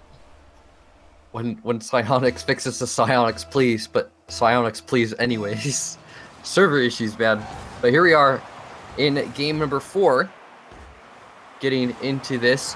Onto and Icy finally able to take a game off Tuster and Jay Wismont, but they scored first.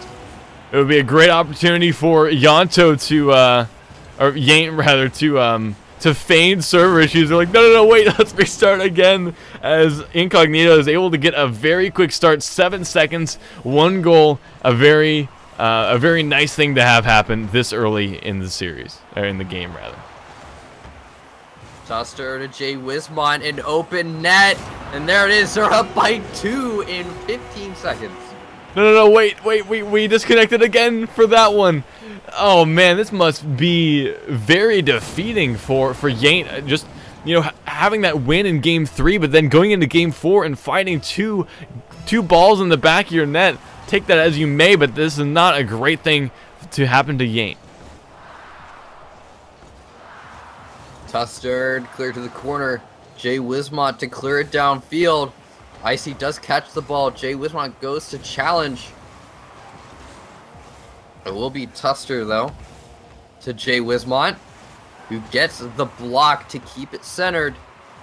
Onto, though, pinches it away, but ends up giving it to Tuster, who's trying to get it center, trying to get another goal.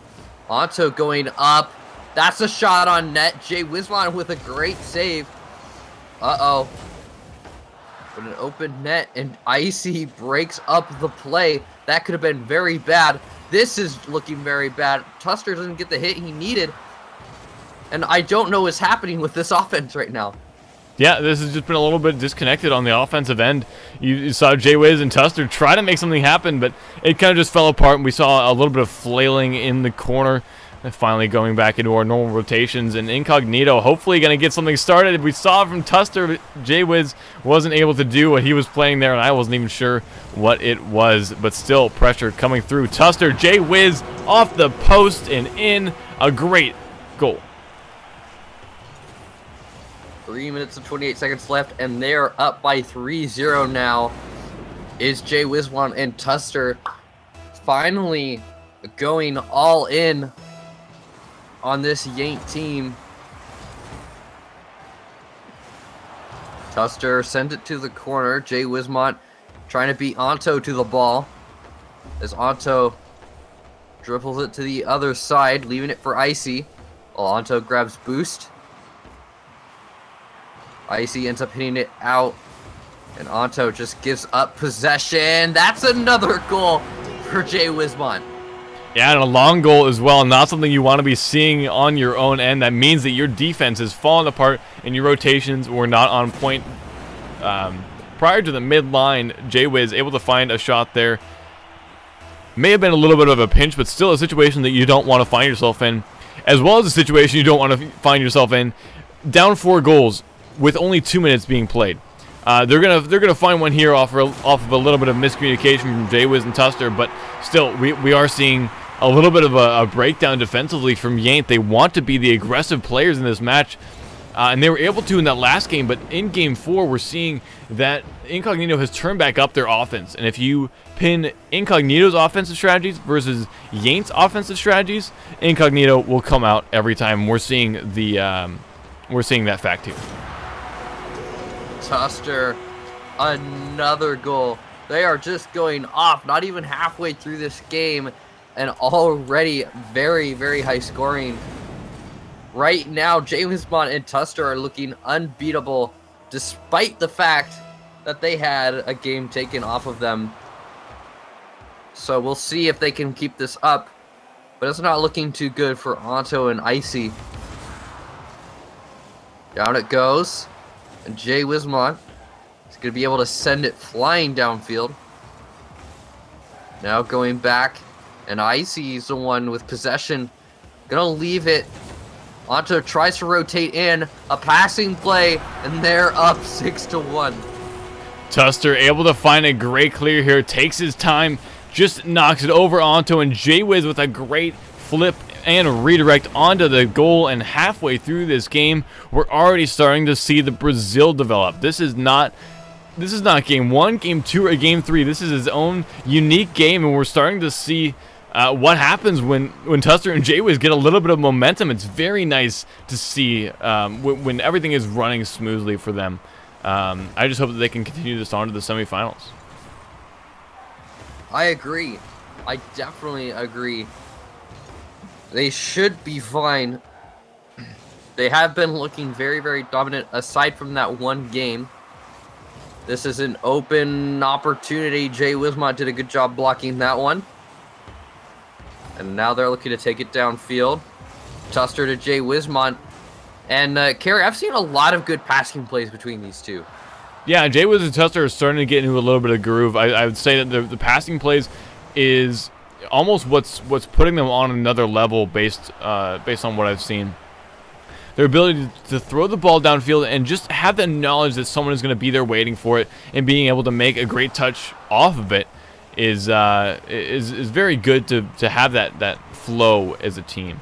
So their passing plays are very good, but you know, even at this point, right, that was a close one. We didn't freak out just because there hasn't been much follow-up from the Yank team, and with 5 goals down and a minute remaining, we're probably just going to be seeing Incognito move on. This is a best of 5. They already have 2 games, and they have such a great lead. We will be seeing Incognito move forward in the bracket onto the semifinals. And as this game wraps down, let's take a look at the bracket real quick. Colors and Galaxy GG have already played Colors, moving on into the semifinals. Solo Team 6 and Old Orcs still playing in their quarterfinals match.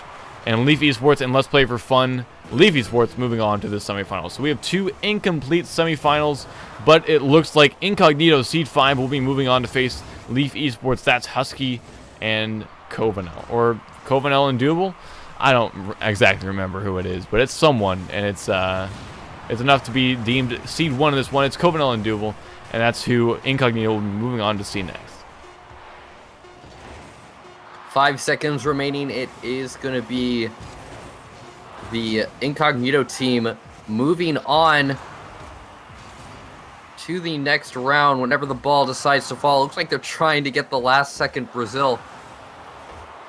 No, Icy's like, no Brazil, please no. Oh, and that will make the ball fall. Doesn't look like Anta's going to be able to get onto it, and that'll be Incognito with a 3-1 victory in our quarterfinal best of 5. A good match. Games 1, 2, and 3 were very balanced. We even saw Yanked take a game off Incognito. It just took a little bit of coordination and collaboration to get those passing plays going, and that was the deadliest part of Incognito. Hoping to see that later on in this game, and we actually might be going to that semifinal right now. We're going to iron out those details. You guys will be the first to know, and hopefully we'll be getting some great Rocket League going for you guys. If you have not, we do have a little bit of business to get through. If you haven't entered the Matcherino code, it's super easy and it helps us out tremendously. There's a link in chat right there, and what you need to do is click on that link. Click the button donate, but don't worry, this is not your own money that you're donating. You're donating Matcherino's money. This is a sponsor of ours, and this is kind of the deal that a lot of Rocket League organizations have. All that you need to do is type in the code Nexus9 into the code field after you click donate, and click donate again. This does not force you to donate anything of your own money. This is just a little bit of time that we're asking you guys to put in so that we can continue to run these beautiful tournaments. So if you haven't done that, please do so. I digress. Enough selling out, if you could even call it that. We will be going to a little bit of a break as we set up this next game, and that'll be Leaf Esports and Incognito coming up next. Don't go anywhere. We got some great Rocket League action coming up.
what a break that was. Thank you guys for being so patient with us as we get through to this next game. Got my Mountain Dew 2-liter to my right, Jay Wismont and Tuster finally joining into this one so we can get it started. This is Leafy Sports and Incognito in our semifinal, one of our semifinal matches. I'm excited to get this one started, but before we do, Jay Wismont almost putting that one on target. Ghost Boosters, thank you for the host. We appreciate it. And Tuster with an I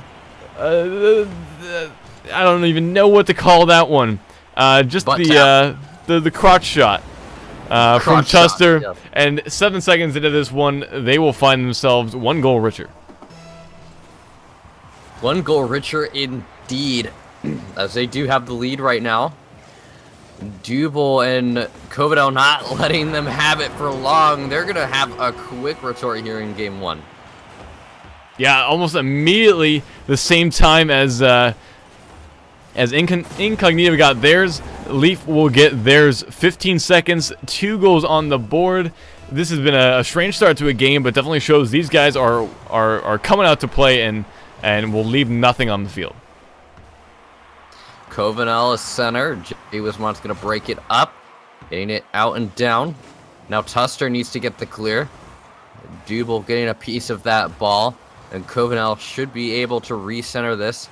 He does, and Dubel has a shot down. Tuster with a great save. Kovenel a little bit out of position as now Tuster and Jay Wismont play up. They're going to be looking to get another point here. Dubel with a hard clear downfield, though, breaking up that offense. Shot from Kovenel not found. Dubel, though, faking out Tuster. Not quite. Jay Wismont whiffing on the wall. And Kovenel not going to be allowed by his teammate to take the ball down the pitch. Rather, it's going to be Tuster and Jay Wismont looking for an attack. But here we go. Now Dubel and Kovenel have a counterattack going. Or at least they did before Kovenel decided not to challenge it. A tied game right now, and it's pretty close between these two teams. Yeah, this has been a very back and forth match. You know, the first 15 seconds just set the tone for the rest of the match, and it's been shot after shot, opportunity after opportunity. The only one finding the back of the net was that one from Jaywiz. Tuster with a beautiful pass off 2 posts, and Jaywiz just with an easy finish as Dubel and Kovenel really couldn't do much outside of just throwing their bodies up there, and a good position for them to be in now as they round into the last 3 minutes of this one. It's definitely still plenty of time for Leafy Sports to do anything, but now we can see that Incognito has the opportunity to shut things down defensively if they choose to do so, or if they keep wanting to make offensive pushes, they can do that as well as they look to continue to be successful doing that. Jay Wismont getting up quick for it, doesn't get the hit that he needed a little bit more power on that shot. As Jay Wismont puts it up the wall, here comes Kovenel to get the center. Tuster is back, and a pass to Jay Wismont, and they've effectively moved it all the way down the pitch. Now Kovenel and Dubel are looking to do the same, taking out Dubel, or rather Jay Wismont, or the last defender. Jay Wismont and Tuster looking to get in position to take another shot here as Kovenel tries to get it clear. Jay Wismont gets it over that defender. Kovenel rotates just in time, and they have been able to clear it away from the box for now. Tuster with a shot, Dubel with a save, and Kovenel again another clear to try and hold off this offensive pressure.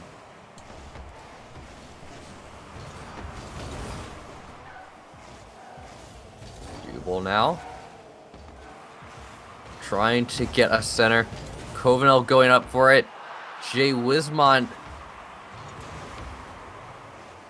See if he can get it farther downfield. Kovenel is carrying it on top of his car. He gets it around Jay Wismont. Dubel's right behind. Couldn't take the shot. And we'll see if Jay Wismont and Tuster can get a counter-attack going. They are up by 1. If they could extend their lead here, they would be in a good position here in game 1. But Dubel does get the challenge. Tuster off the wall, hands it over to Dubel, and Jay Wismont with a great save. Yeah, 1 minute remaining, and we've seen nothing but that. Potential shots, but mostly saves. And are we going to finally see something out of Incognito, as they've been pretty silent for the past 2.5 minutes, having to deal with a lot of the pressure out of Dubel and Covenel, but saves for days from both of these teams. Really just wanting to see a final push, and it might be from Dubel putting that one right off the post, and it'll be cleared out by Jaywiz and Tuster. At least attempted to, but you know, as we round down on the last 35 seconds of this one, we need to see something out of Leaf to keep themselves alive. They're trying something, but it's not going to be enough, and 30 seconds remain, and the ball is going the wrong direction. Tuster. Jay Wismont. There it is, another goal to extend their lead here in the last 23 seconds. Yep, and that'll probably be the end of game one here from Incognito. Just a great way to solidify this win and send Leaf Esports into a suboptimal position. These are best of 5, so there's still plenty of time remaining for these guys to show that they are still the better team, but they definitely have to earn it at this point. Yeah, they haven't had a great game one. They still have 4 more games to prove themselves. They brought it back within 1, a lucky kickoff goal, and we could see an overtime, but they have to get a really lucky kickoff goal. Yeah, 7 seconds remaining. Possible, but not probable. We will probably be seeing Incognito move on, but, you know, we've seen stranger things. Covenel actually going to have possession of the ball going downfield, but not getting a flick onto it, hoping that he wouldn't fall subject to getting that 50-50 onto it at the midline. That'll be Incognito getting the first game in this best of 5 series, and looking well while doing so. They controlled the offensive end. They were able to still maintain themselves on defense, and it was very very entertaining to watch as well, which is obviously a plus. But all that matters is the W's and the L's, and Incognito will move in a better situation here. Leaf definitely has a little bit of work to put in.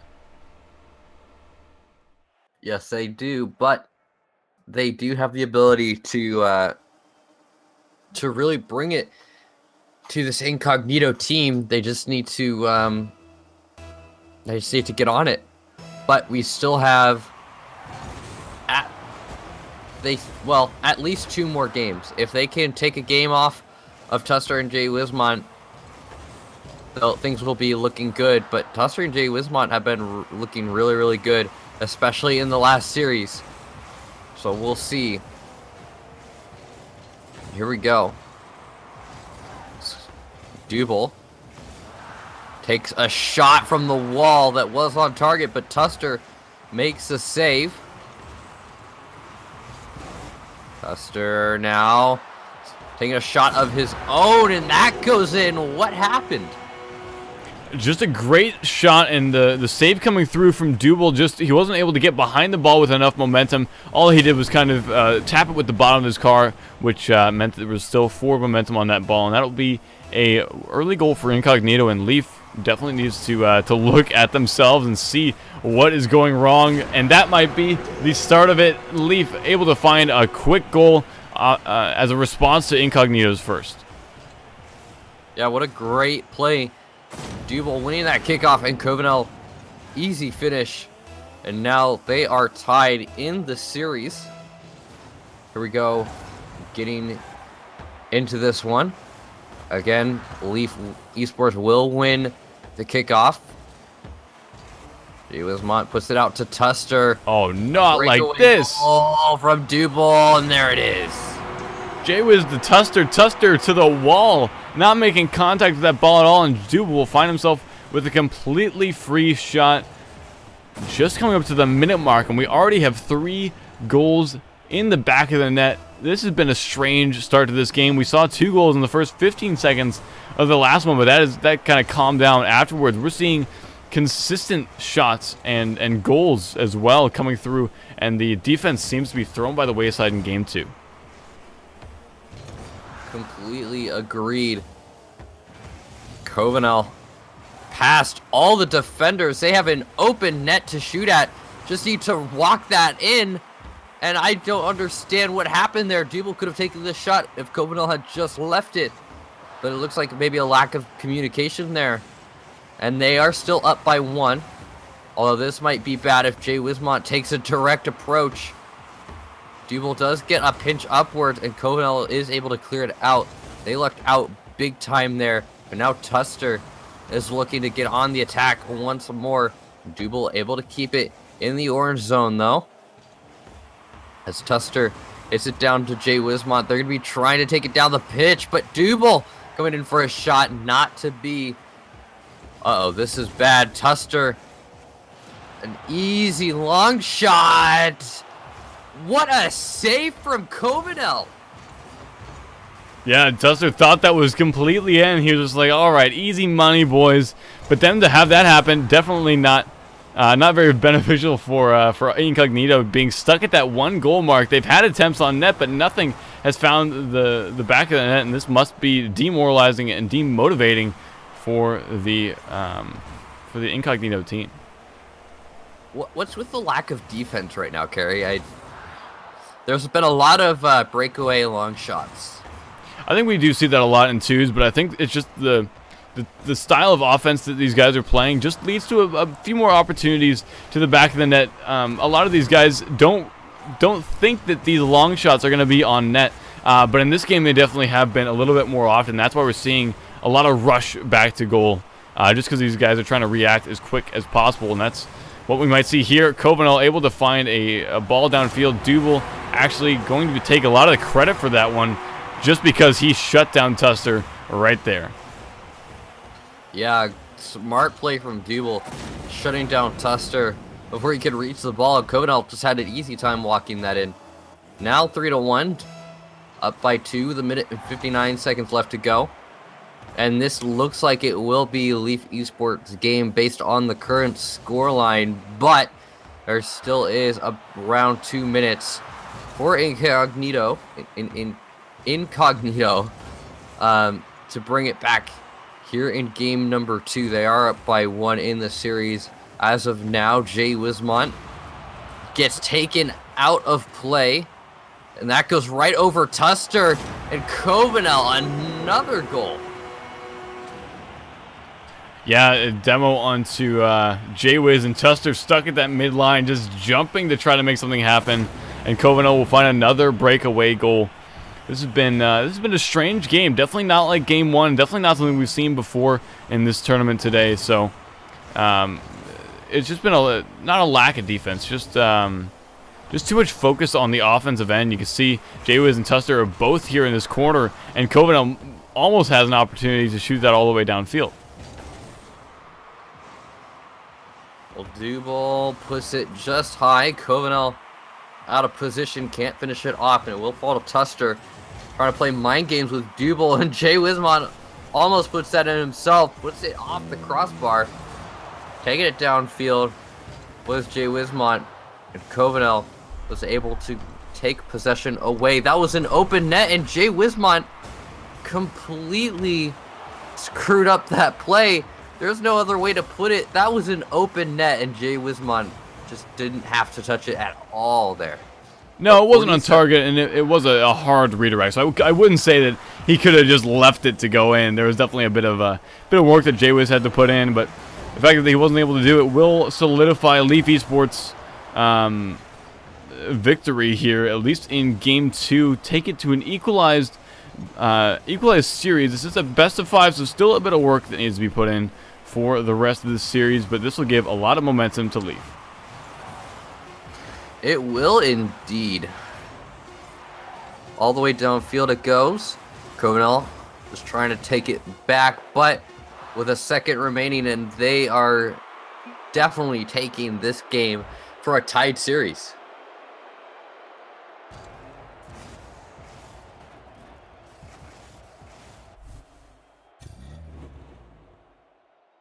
We definitely like seeing very close games, so I'd like to see this between Leaf and Incognito, and we're going to see more of it moving on into game 3.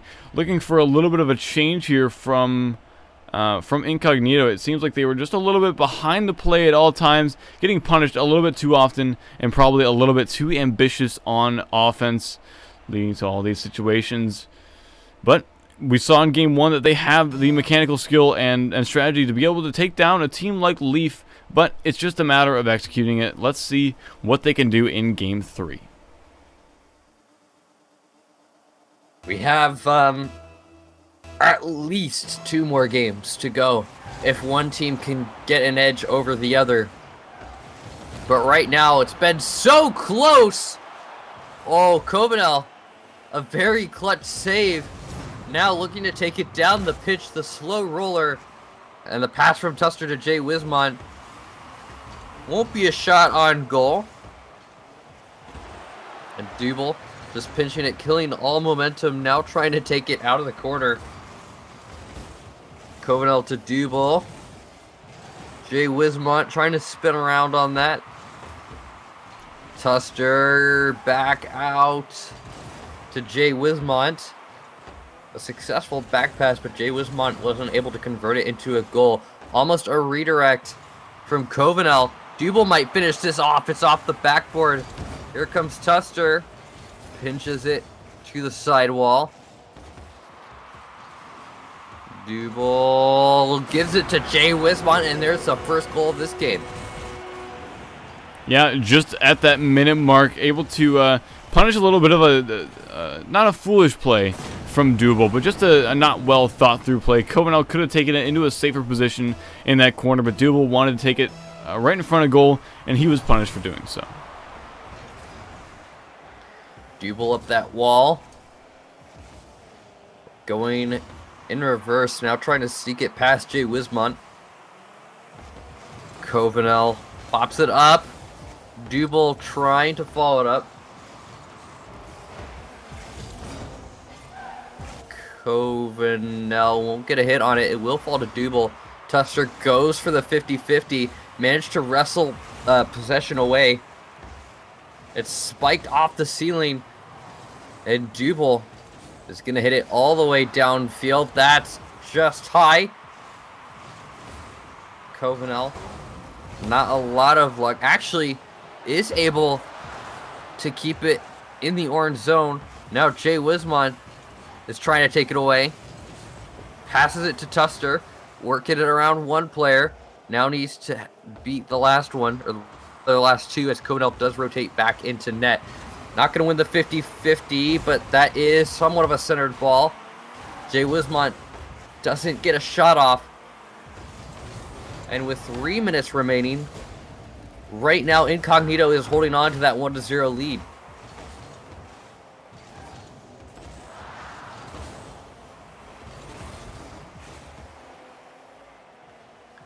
Two minutes and 30 seconds left to go. Still half a game remaining.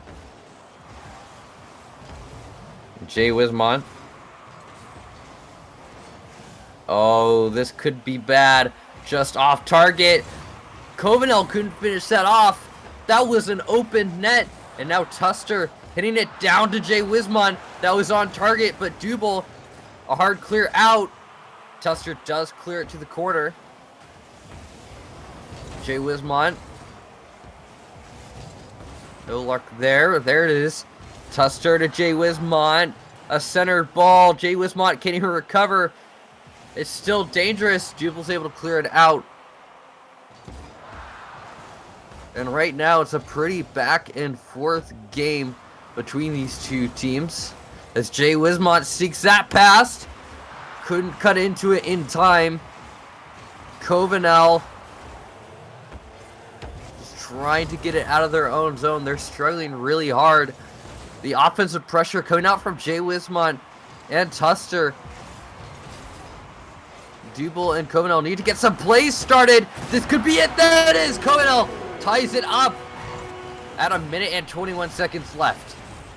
Yeah, Dubel able to just send it off that post, baiting Tuster into going for that save, and Covenel with a simple finish, tying it up 1-1. Minute and 20 seconds left to go, and this has been a very back and forth series. There hasn't really been much momentum gained either way, but they've definitely been trading off possession and offensive attacks Although not a lot of conversions to speak of. Looking to get one here. Tuster almost sending it right down, but Jay was with a little bit of a backflip, not able to get onto that one quick enough.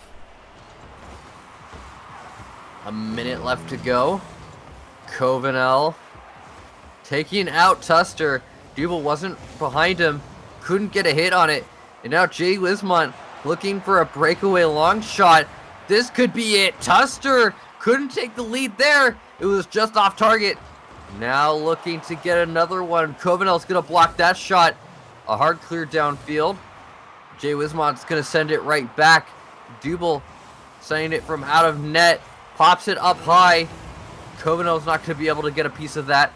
Trying to clear it to the corner to make sure that Jay Wismont can't take the shot. Tuster coming down. Couldn't sneak that in. Covenel needs to clear it now. He does. Jay Wismont has to boost though. Looking to spin it around and put it in goal. Dubel blocks it. Covenel takes up possession. The air dribble play. Trying to muscle it past Jay Wismont. When the ball falls, it will be overtime.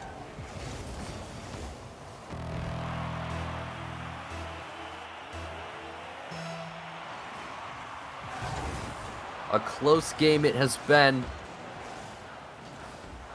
Jay Wismont couldn't get it past Dubel. Covenel struggling to break that defense of Jay Wismont and Tuster. They've been holding on all game. And Dubel and Covenel have also been holding on all game. It's been a really back and forth battle between these teams. Tuster in a tight situation. Does manage to get the hard clear downfield. Dubel now trying to get the chip up. And Tuster, with a successful challenge, manages to send it downfield. Covenel's going to be rotating out. Dubel trying to get the center or the shot on goal. Here comes Covenel. Doesn't make contact. Needed to get contact with the ball in order to get the shot off. Great defense by Dubel. A pass from Covenel. And they're going to be looking to get a counterattack started. This could be it. Tuster with a fantastic save. And a minute into overtime. And still a tied game. Oh, what a play from Dubel. And there it is. A minute 15 seconds in. And they win it in game 2. They just need to win one more game. And they'll take the series. Yeah, that's 2 games in the series now for Leaf, and a weird finish to that one. Dubel semi-humping the ball just to put it in the back of the net, and Leaf is now finally stepping into a good position. Incognito started off the series very well, but their inability to keep that pressure up against a team like Leaf, and the fact that Leaf has kind of adjusted their gameplay to fit more with the style of Incognito and to thwart Incognito a little bit, we're definitely seeing that take its toll on a team like Incognito, and hopefully we'll be able to see a little bit of improvement from them in this game. Yeah, I don't know. This is a best of 5, so this is potentially the end of Incognito. Leaf doing well to move into a better position in this series. Looked a little rough to get this series started, but definitely now in a very comfortable spot. As we get ready to get into this game. Right now, Dubel and Covenel, Leaf Esports up by 1 in the series. They need to win this next game in order to move on. Jay Wismont and Tuster just trying to stay alive and force a game 5. If they can manage, Jay Wismont tried to take a shot on goal, who's interrupted by Dubel. He gets to clear. Tuster now. A hit up. Covenel to the side. Jay Wismont will meet it in the air. That's a pass to Tuster. Dubel reaches it first, so Covenel will be able to finish it off, and there it is, the first point of this game. Yeah, just a nice dunk by Dubel, and Covenel following up onto that one nicely. That'll be a nice punishing shot against Incognito, sending Leaf into a great position headed into the rest of Game 4. Still a full game left to go, and Jay Wismont tying it up. A very quick response from Jay Wismont. Yeah, this is just a great response from Jaywiz. A mistake from Covenel, and a simple shot will send us to an equalizer. 30 seconds into this one. Definitely, yeah, Incognito needed that right there. Just to equalize things, slow things down a little bit, make sure that it didn't get too out of control against them. Tuster, a flick over to Jay Wismont, and Dubel's going to intercept it, sending it to the corner. Now with an attack downfield. Goes up for it. Gets to center. Jay Wismont manages to get contact with that ball. But Dubel almost getting that shot off. Jay Wismont going slow with it. Tuster has taken Covenel out of the game. And Jay Wismont able to get it to 2-1.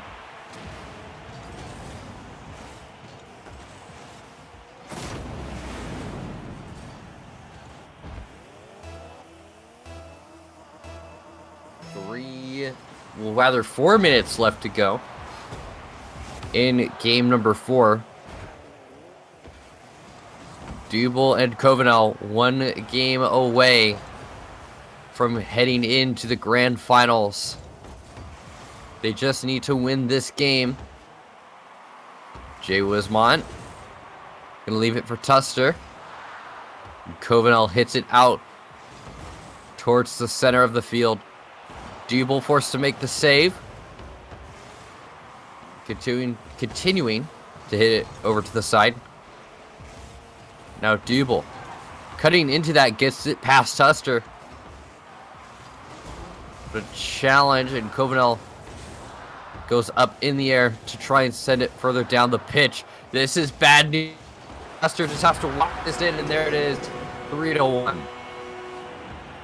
Yeah, this is nice to see from Incognito, actually making these plays on the team front as well. You know, making these passing plays, definitely something that can set you above a lot of other teams, and I think that's why they're doing so well against Leaf in this past minute. They had I wouldn't say a rocky start, but Leaf finding the first goal in this series definitely was probably a bit worrying for Incognito, but they've been able to hunker down and improve in this past minute, and possibly continue to ascend their lead as the pressure mounts on the Incognito side, and shots come in. Tuster with a beautiful redirect, just flying up in the air and finally making contact with it, dropping it perfectly into the net.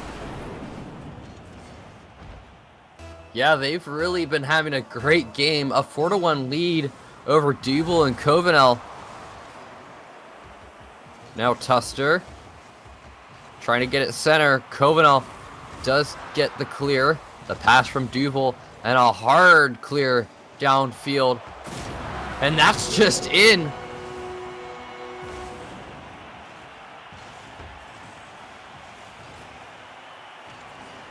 What?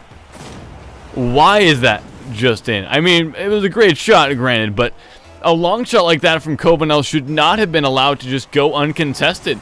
It wasn't even like the defense had just come off of a great offensive play that they were trying to make. It was just kind of a lone ball finding its way downfield, and yeah, that'll breathe some life into Leaf. They definitely need it, as this has been the Incognito show. A great play from Covenel alone, basically takes out Jaywiz, passes it back, and Tuster just doesn't have the boost to react to this shot from Dubel. Yeah, very, very good play from Covenel and Dubel. 2 minutes and 11 seconds remaining. And right now, it's starting to look more and more like Covenel and Dubel could take game number 4 if they can just get a tied game and take the lead. Hitting it out and taking it downfield. And there it is. Dubel gets the tied game. 1, 2, and 3. A quick turnaround for Leaf. And a beautiful shot from Dubel. Not even sure how it went that direction, but it did. And I'm not going to argue with the game. Just 4 and 2 minutes remaining. That's all that we need to worry about. Ooh. Here we go. The remaining minute and 40 seconds And right now it's coming down to the wire here in game number 4. We could see an overtime here, and Double taking the lead.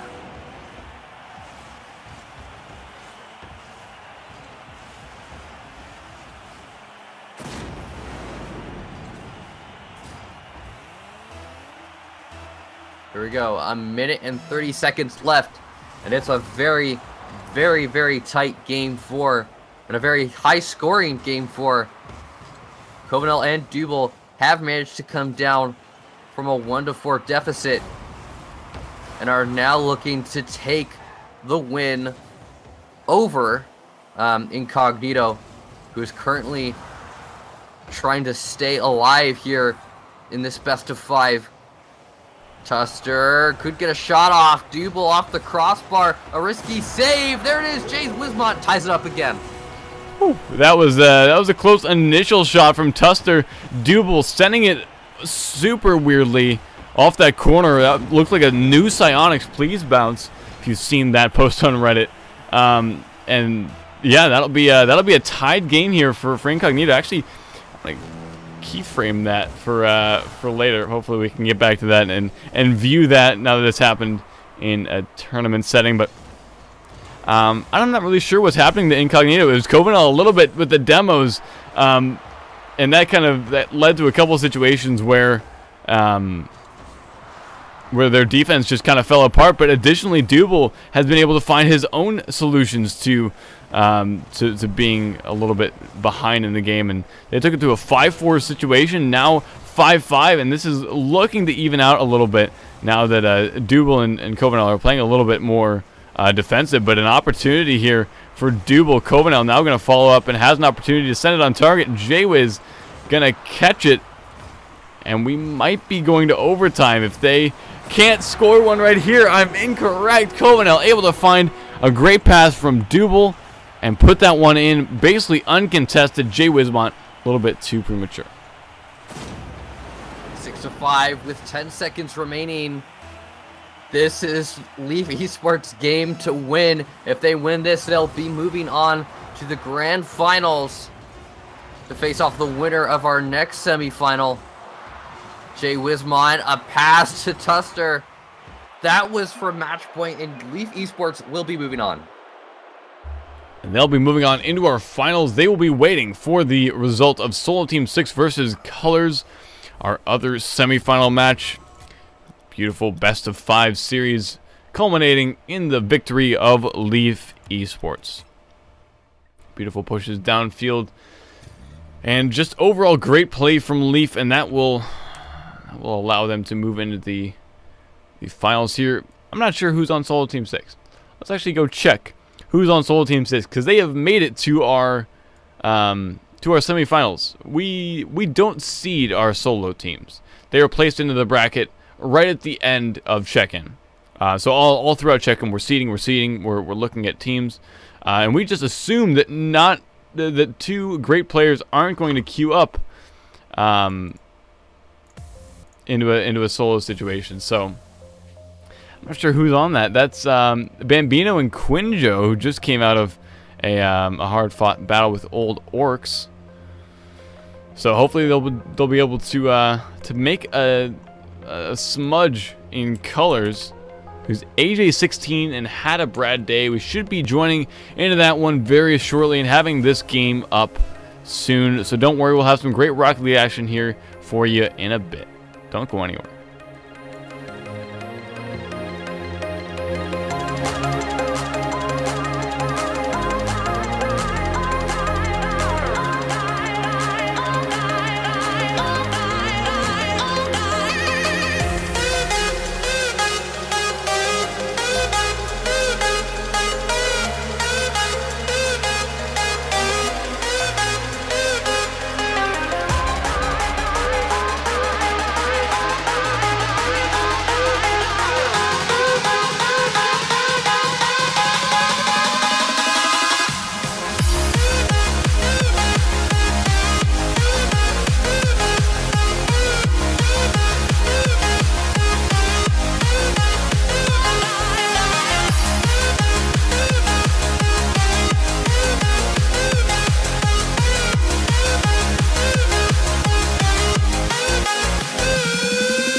Alright, welcome back. We have your next match for you. It's our semi-final. It's a best of 5, and it's Solo Team 6 and Colors, Quinjo and Bambino, making it all the way to the semifinals as a solo team. Very commendable and not something that we have seen before. So, let's see.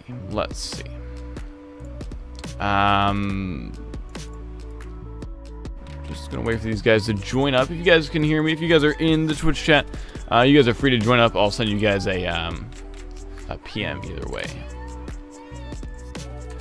But I'm excited to get this one started, see what these guys have in store. This is the first time we've seen this solo team, so I don't know. This is just not something we get to see very often. Is a solo team, players that might not have ever played together before come together and do so well throughout the entire tournament bracket.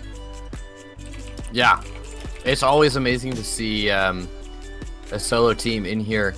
We don't often get a chance to cast solo teams, but this is the second solo team we've casted today. So this should be a lot of fun.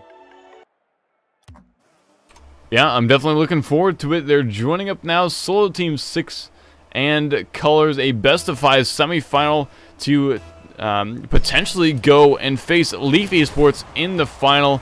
Let's get this one started. AJ16 saying it flying downfield. Had a Brad Day now looking to strike early here as it goes back out towards the midfield. Quinjo setting it towards net. Had a Brad Day. Takes a shot, but it's saved once again. A shot from Quinjo just wide. And AJ16 is going to be taking up possession, trying to get it over Bambino. Had a Brad Day off the ceiling and back down. Will send it towards the net, but Bambino is going to kill the ball, stopping all momentum. Now looking to get a counterattack started. Quinjo is waiting in the box. Had a Brad Day. Got that center. AJ16, there was no way for him to know that there would be a whiff on that play, and is caught out of position. Now Quinjo dribbling it on his car, going slow with it. Muscles it past Had a Brad Day. AJ16 hits it down. Hits it over to Had a Brad Day. Bambino with the save. And a 0-0 scoreline right now here in game 1. Yeah, it's just been popped up back and forth, a very ping-pong-like game. No one making solid attempts at the net, and for that to happen a minute and a half into this game, it's a little surprising. I would expect to see something at least from AJ16 and Had a Brad Day, because I'm fairly familiar with them. But yeah, this has just been BS in the corners, to be honest. We haven't seen anything very impressive from these guys. That shot from Hada Brad Day was, all right. He threw it at the net, but really nothing too amazing. But AJ actually pulling through with something pretty good, able to dribble it by 2 defenders, taking one, cutting on Bambino, and a nice power behind Quinjo. AJ16 finally able to get the first point of the game on the board. 3 minutes left to go. And Bambino looking to take a shot. Wasn't quick enough on the draw and had a Brad Day. Going slow, taking it on top of his car. AJ16 over Cunha. Over Bambino. Had a Brad Day a finish. And with 2 minutes and 40 seconds left, it's 2-0. AJ beats 1 and 2, beating Bambino, not putting it on target, but that's what you have teammates for. Had a Brad Day coming in and finishing that one off nicely, giving them a 2-goal lead, and Colors are looking to not run away with this one, but they have a great start and a great base to build off of at this point. They do indeed. Halfway through now. AJ16 taking another shot on goal. Bambino and Quinio not having any luck here in the semifinals. Need to get a point on the board. Had a Brad Day, an air dribble all the way from his own zone. Look at this play. It looks like a full court air dribble from off the wall. Yeah, 3 simple touches after that initial one off the wall, and he'll be drilling that one home. Basically uncontested. Definitely not a true air dribble, just kind of throwing it downfield, following it a little bit, giving it a little extra momentum, and that'll be the 3rd goal here for Colors. And I don't know, it seems like Solo Team 6 was a little bit too hyped up. I thought they would be more of a struggle for Colors, at least in this series. Minute 50 left to go. Bambino couldn't get it past Had a Brad Day. Quinio off the side wall. Some good defense, but not good enough. Oh, the crossbar, the MVP of this game, saving Quinio and Bambino. But AJ16 is on the attack again. Had a Brad Day taking a shot. AJ16 rotating around, challenges Bambino, and AJ16 another point on the board. Yeah, Bambino not taking enough possession of this ball to move it downfield. Kind of just pops it to mid. AJ16 just sees that and immediately drills it home. Quinjo was a bit distracted going for boost, and that'll be a nice punishment to take Colors into a 4-goal lead situation. Looks like they'll be taking game 1 at least, but we need to see something different in game 2 out of Solo Team 6. They're a solo team, so definitely commend them for that, but making it this far and then falling this fast, not something that we usually see. Had a Brad Day, just going to leave it for AJ16. Bambino clears it across goal all the way to the corner. Quinio trying to take it out of his own zone. Here comes Had a Brad Day, hitting that one down. Quinio makes the save. AJ16 just going to carry it all the way back to his own zone. Taking it up now. Gets the dunk on Bambino. Had a Brad Day. He's going to be the one to challenge. Taking it across the field. And AJ and Had a Brad Day just try to figure out who is going to be the one to make the offensive play. Had a Brad Day takes a shot. It's off the post. In the last 10 seconds here, it will be AJ16 and Had a Brad Day taking game number 1. Yeah, Colors being able to make enough plays downfield and continue to do so even after the timer has finished. And this has just been pretty commanding for the Colors team. They are seeded 3, Solo Team 8 not as high as that, but they've definitely played above their seed. But looking at the result of this game, it's definitely very evident that Solo Team 6 is a little bit out of their league and have to do quite a bit of work to stay alive here.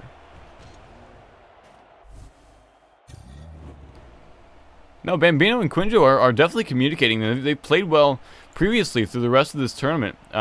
They took out seed 2 for some reason. Looking at who that is, that's Trut and Sad Koala. Yeah, you know, I would think to be good players. You know, that's why they were seeded so well, just off their previous play, because that's really all we can go off of. But they really weren't. They didn't come out like we thought they were, and Solo Team 6 took them to their knees. And now in the semifinals here, Colors taking points and taking games off them. Hopefully they're able to turn around in game 2, play a little bit more alive. They seemed a little bit hesitant and stayed in gold a little bit too much for us to be comfortable with. We just need to see a rapid change if they're going to stay alive, and this is a great start if they're able to get onto it. Not going to be the case. Oh, my camera freaked out for a second. Oh, and that's not a great way to start the game. Yeah, just a not a 50-50, just had a Brad Day coming onto that ball a little bit too perfectly, and that'll be a quick goal for Colors. First 13 seconds of this one. 15 seconds into it, had a Brad Day and AG16 already up in this game, looking to get another point here. AG16 forced to retreat. Oh, Quinjo looked like he was trying to drop that down. Bambino looking for the recenter. AJ16, the flick over Bambino. And is that just in? Hada Brad Day has an open net to shoot at, and that's just going to roll right in. Yeah, Hada Brad Day just capitalizing on a great pass from AJ. Not sure where the defense was. It was just a little bit of overextension, I want to say, but really not even that. Just not having the communication to say, hey, I really need you to go back right now. Don't wait downfield. I can't win this 50-50. And the lack of communication and the lack of, you know, being used to communicating like this is leading to this situation where Colors is just playing a little bit too good for Solo Team 6 to handle. What a dribble play by AJ16, completely faking out Quinjo. And they are down by 3 in the series right now. And now that's not to say that they haven't put up a fight, but AJ16 and Hada Brad Day have really just been outmatching them. Bambino looking for a center. Quinjo, that's a center ball. Bambino missing the shot. Would have been a great way to start the comeback. Hada Brad Day, not past Bambino as he tries to take it down. AJ16, the center ball. Hada Brad Day is going to spin onto it, looking for the air dribble. Gets pumped out of the way. AJ16 could have put that on net, but it's easy finish. And they're up by 4 now. Continuous pressure from Colors, and you can see why this Solo Team 6 kind of fell apart. AJ16 had a Brad Day with those consistent shots and enough pressure. Eventually, anybody is going to crack. And Colors is just controlling the field right now and slowly increasing their lead. We have more than 3 minutes remaining, and still a 4-goal lead is something to want to end the game with, not be barely halfway through the game yet. And yeah, Solo Team 6 definitely has a lot of work to do. Yes, they do. A shot opportunity from Bambino, completely thrown to the wayside. Could have been a start of a comeback. AJ16 looking for a shot. Bambino with the save. And for the Solo Team 6, it feels like it's been nothing but defense for a lot of this game. AJ16 now. Gonna leave it for Hada Brad Day as he goes up the wall. Bambino with a challenge. Quinjo couldn't get another hit on that, and Hada Brad Day trying to clear it out. Bambino is gonna get a hit. Quinjo waiting, lurking, challenges it. But to no avail. Bambino does hit it towards the corner. But a center ball won't get centered. Although Hadabrade is credited with the center. Here he comes again. Another attack from Hadabrade, broken up by Bambino. Now Quinio. Looking for an attack of his own. A rebound? No, not to be found. And it's looking like Hadabrade may have another open net to score on. There it is. Yeah, Hadabrade just having way too much time moving downfield and just will be landing on this ball to send it pinched into the net, and Solo Team 6 nowhere to be found. Kickoff will go the way of Hadabrade. AJ16 doesn't get the hit he needed on that. Ends up backflipping, but is looking to center. Pinches it across goal, but not going to be able to convert that into anything. Here comes Hadabrade. The pass to AJ16, and he puts it wide. A minute and 23 seconds left. Down by 5. Quinio and Bambino haven't been able to crack the defense of the Colors team. And there's another goal for Hadabrade. Yeah, he's been able to basically do everything by himself. I don't even know what to say about that one, but it's just been the Hadabrade show this game, in this series, to be honest. Colors just running away with it at this point. With a minute left to go, and it's looking like it may... Well, it might be a 2-0, well, a 3-0 sweep if they can carry this momentum into the next game. But they are definitely taking a 2-0 lead in the series. It's the Colors team, and it's just been non-stop this entire series. Yeah, I mean, and I think it's going to continue to be. I think Quinjo and Bambino are pretty much ready to be done, but they will throw at that shot. Would have been a nice one for the highlight reel. But yeah, 7-0 in game 2. Already having lost that previous series game, it does look like they are just a bit outmatched here. Oh, there it is. There's the Brazil finally able to break the defense.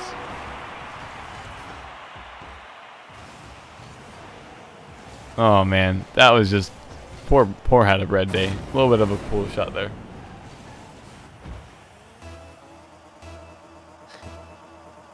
He had a little bit of Brad luck on that last play, but it's okay.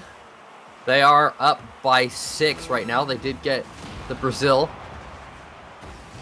It looks like Bambino's gonna quickly try and ruin it. There it is. 2-7. It's too little, too late right now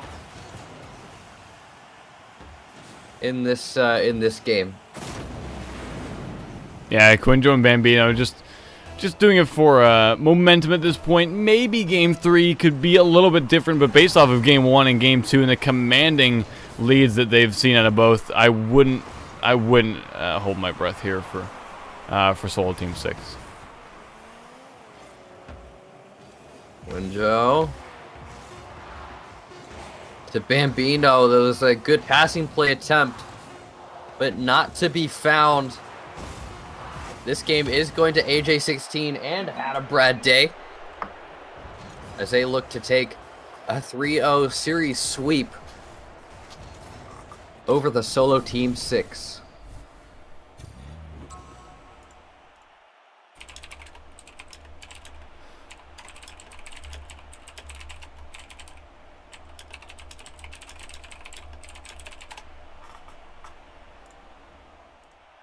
Not sure why OBS detects my Steam overlay. It shouldn't. That setting is turned off, so sorry about that. Well, we will be moving into game 3 here. This is a best-of-5 semifinal. Colors only needs one more game to win. Thanks for making me read that. Got him. Got him. Here we go, getting into game number 3. Is this the game where Bambino and Quinjo finally figure it out, or will AJ16 and Hada Brad Day take a 3-0 series sweep here in the semifinals? Bambino, a shot on target, and Hada Brad Day, a fantastic save. Quinjo now couldn't reach the ball as AJ16 gets the Spider-Man clear. Hada Brad Day coming in below, and they're just ball chasing just a tad. Bambino looking to center it. AJ16 looking for another Spider-Man clear from off the wall. Hada Brad Day is waiting. Pops it up, and Bambino starting to bring on the pressure. A save from AJ16. Going up. Can he get the second touch? He does, but not going to be able to convert that into a goal. Hada Brad Day firing that one just off target, but that looked like he was almost on target, just off the post. And with 4 minutes remaining, it's still 0-0. Yeah, and it doesn't look like it'll change anytime soon unless Hada Brad Day's shot go in. What a nice clear downfield, and Quinjo not going to be able to get onto that. Should have been able to, but Hada Brad Day will find colors the first one. Nice save. Thanks. Poor Quinjo. Having a bit of a hard time against a team of this caliber.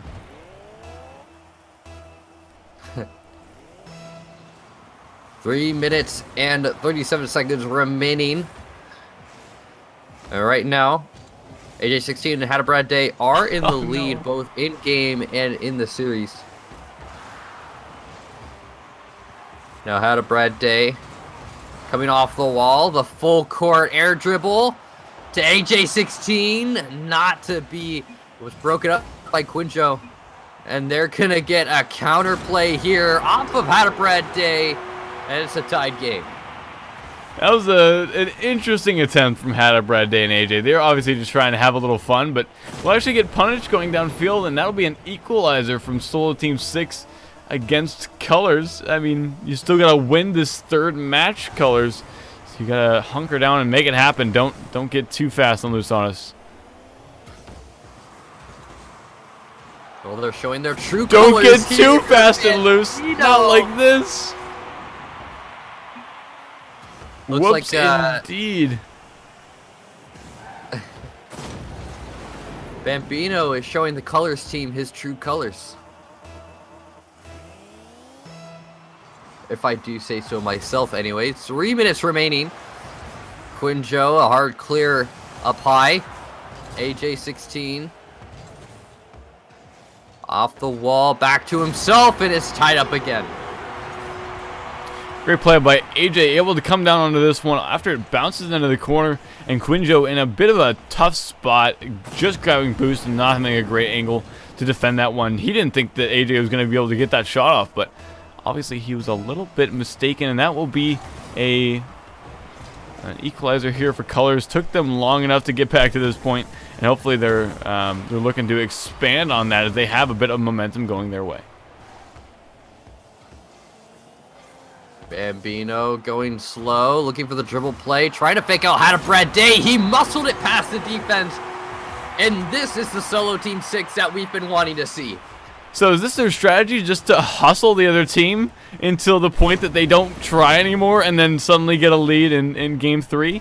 Is this what we've been wanting to see all along? It's just some troll play from Solo Team 6, or is Colors just not taking this seriously enough? Not sure, but whew, this could be this is something. I'll give it that. Challenge from Bambino. Quinjo couldn't get it past AJ16. Bambino, a clear out to the midfield, and Hada Brad Day taking out his teammate there. He is in position though, and couldn't muscle it past the defense there. Quinjo not going to be able to get boost. AJ16 is going to take possession here. The dribble play. Getting boosted up again. Hada Brad Day's waiting. He's going to take a shot, and there it is. They're tied up again. Hada Brad Day, great possession here. Just able to make a simple touch to put it there. able to punish very well, and Colors tying it up. They still have that 2-game lead. All they need to do is find another goal in the last minute and 45 seconds. And that might just be it. AJ16, a kickoff goal in 2s. What happened off this kickoff? Quinjo just a little bit too long in that boost corner. They're finally starting to play a little bit more serious now that they know Bambino and Quinjo, however you say it, are putting up a bit more of a Quinmo? No, that's an M, Kerry. Oh, thanks, darling. Oh, what's happening? Quinn and Bambino almost finding a punishing opportunity there. 2 balls off of the crossbar now. And these are small opportunities for Solo Team 6. One's going to bounce down in front. No one to follow up. Where's our third player? This is a 2s tournament, and they're still trying to make things happen on the offensive end. But now they're about to ask themselves, where's our last man back? I thought this was 3s. They're playing a little bit aggressive, and it's good to see. That's what they should be doing at this point. But we need to see them still maintain their defensive rotations so they don't get punished, because on top of needing 1 goal, they need to not let Colors increase the lead to 2 goals. Words are still very hard. 8-16 going to try something here, bringing it over to Hadabrad Day. Here, son, take this. Not going to find anything out of it, and it'll be 30 seconds remaining, and Colors having possession. Do not talk to me or my son ever again, says the Colors team, I guess. AJ16, a hard clear downfield, gonna meet it in the air, trying to get that 3rd touch there. Bambino trying to take it down the middle. Quinjo not having any luck. If they can score this, we'll see in overtime. But it's looking like it's going to go the way of the Colors team. There it is, the 3-0 sweep for Colors. And they'll be moving on to the grand finals.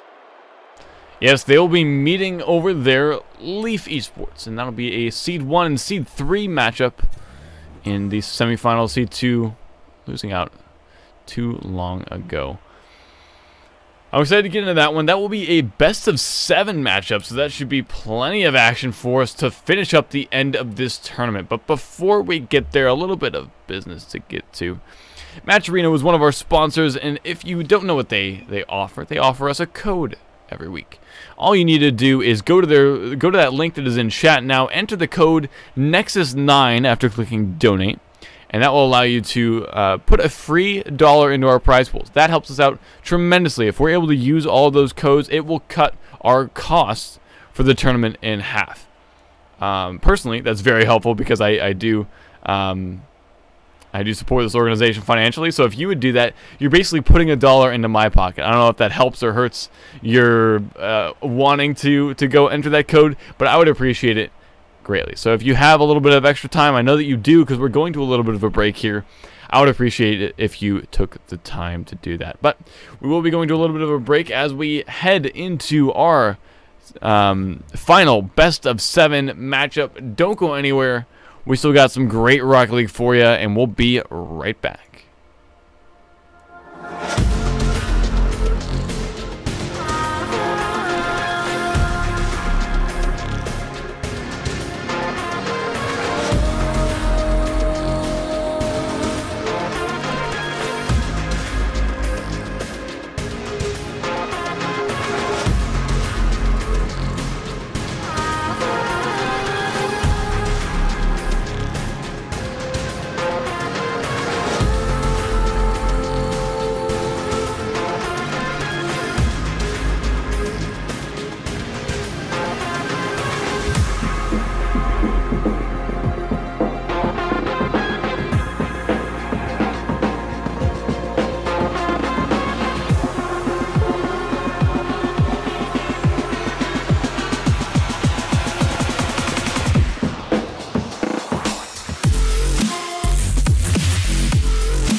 right, welcome back. We have our grand finals here for you guys, and that is Leaf Esports and Colors are seeds 1 and 3. They're just getting in here. It is a best of 7 final. Let's get it started. We got a lot of great action coming up for us, and a lot of hopefully close games. Carrie, I have a question for you. Yes, I have an answer for you. What can I do for you? Do you have any predictions for who's going to take this series? Any predictions at all? I have predictions about the beginning, but I don't know if I can predict later on. I think AJ and Brad are a little bit cold from that last game coming up against Solo Team 6. But I also think Covenel and Double are cold. So I think we're going to see a sloppier game than we would normally see in Game 1, and it will ramp up over time. But as far as general predictions, I do not have any. No general predictions? Okay, well,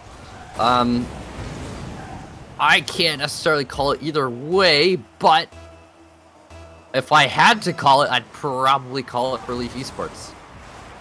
But I do agree both teams are coming in just a tad cold. Leaf Esports a little bit more than Colors, so it's not really guaranteed to go either way, but we'll see. Right now, How to Brad Day and AJ16 are in the lead with 1 point. Double looking for the center. Doesn't quite... Well, he does get it across goal, but Covenel isn't in a position to convert that into a goal. How to Brad Day. Oh, just barely saved, but it goes in anyways. Yeah, just putting it on with enough power that he really didn't have to worry about it being saved.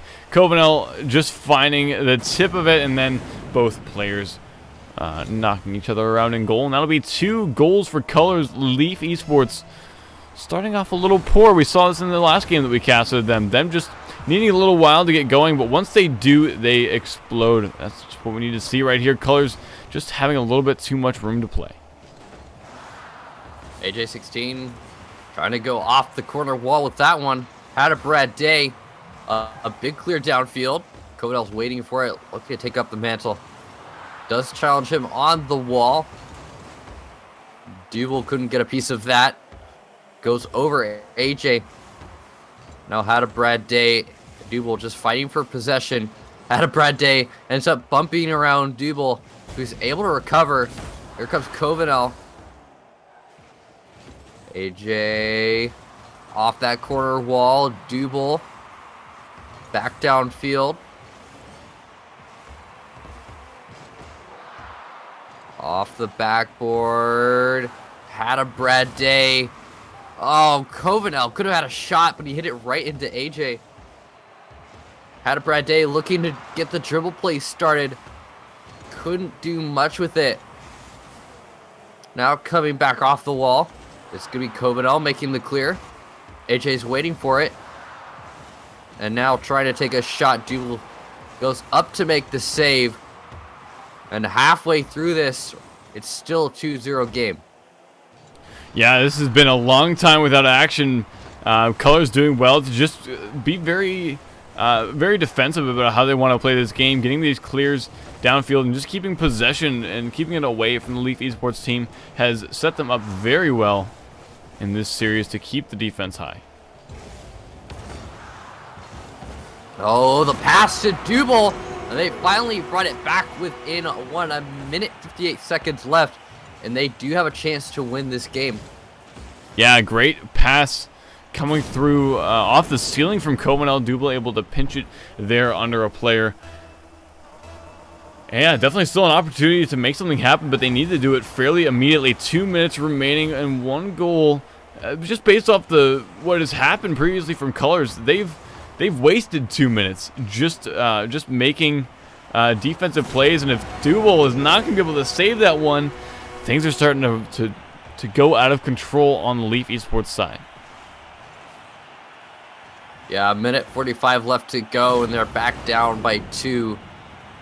They need to tie it up. They need to get more points on the board. They haven't really had a great time breaking down that defense from the Colors team. Looking to get an attack started here. As Covenel cuts into that. Had a Brad Day. to try and get the hard clear downfield. Is successful in getting it past Covenel. Now just has Double to beat. This could be center. Double is able to rotate up that wall and clear it before any damage can be done. Double doesn't win on the challenge. Hadabrad manages to get it into the box, but doesn't get a point on the board. Now it's Double looking to take it down the pitch. Beats one, doesn't beat two. Hadabrad almost succeeded in taking a shot there. Covenel looks like he's a little bit out of boost. AJ16 coming down. That's off the ground. Covenel needs to get this. Could Double get it? That's on target. A save from Hadabrad Day. And with 30 seconds remaining, it's not looking too good for Leaf Esports. Yeah, they've taken a little bit too long getting everything started, and now that 30 seconds remain, doesn't look like they're going to be able to do anything else about this situation. 20 seconds tick down, and the time wasting from AJ and Brad has just been very impressive. They've been making plays that go nowhere for either team. They don't want to take shots because that can overextend sometimes. They don't want to stay on defense the entire time. They're just throwing the ball in and getting out. Just a dump and chase kind of strategy, working out very well for them and giving Colors game one. Well, let's see if Leaf Esports can bring it back here in game number 2. They had a bit of a rocky start, but it's definitely possible for them to really bring it back and take it to the Colors team. We know that they can score on them. It's just a matter of breaking that defense down. Yeah, I mean, consistent and prolonged pressure is an easy way to a girl's heart, and an easy way to the back of the net. I think that doing something like that for Leaf is going to be very important. I felt like they were always playing a couple steps behind Colors, and if they're able to break out of that mold, they will probably do a lot better. But it's a lot of work to do that. But 5 minutes to do so. Colors' first game of this best of 7. And hopefully they can get it started soon. Did you say the best way to a girl's heart? I may have. In there? You I think I tilted stump while doing so, but, you know. That's part of dating the course. advice from Carrie. Oh, an open net. I need to get some scoring advice from AJ16. Scoring advice? I think you should not get defensive advice from Double and Covenel. They just missed out on a little bit of an opportunity there of clearing that away. I don't want to, drag on him at all, but yeah, I don't know. Something's not clicking here. Yeah, I completely agree. They still have a full game to play, though. Covenel tries to take it downfield. It's going to be Double lobbing that one all the way towards the deep end of their zone. AJ16 the flick over Covenel, and Double sending it back. Hadabrad Day sends it to the corner. AJ16 along that side wall. Double just looking for the center. They haven't been able to get any goals so far, but they are on the offensive right now. Not a pass to Double. Hadabrad Day gets taken out of play. Double with a center, and not much else to say other than that. It's just been a lot of centers. Yeah, a lot of centers. Never a goal. Always the bridesmaid, never the bride. There's just been so many opportunities and nothing coming through. It's just been a kind of strange game 2. Finally finding the back of the net. Double off of a pinch pass from Covenel, just wanting to contest AJ there, and it turned into a beautiful opportunity. Double just sitting right there, going to throw it into the back of the net.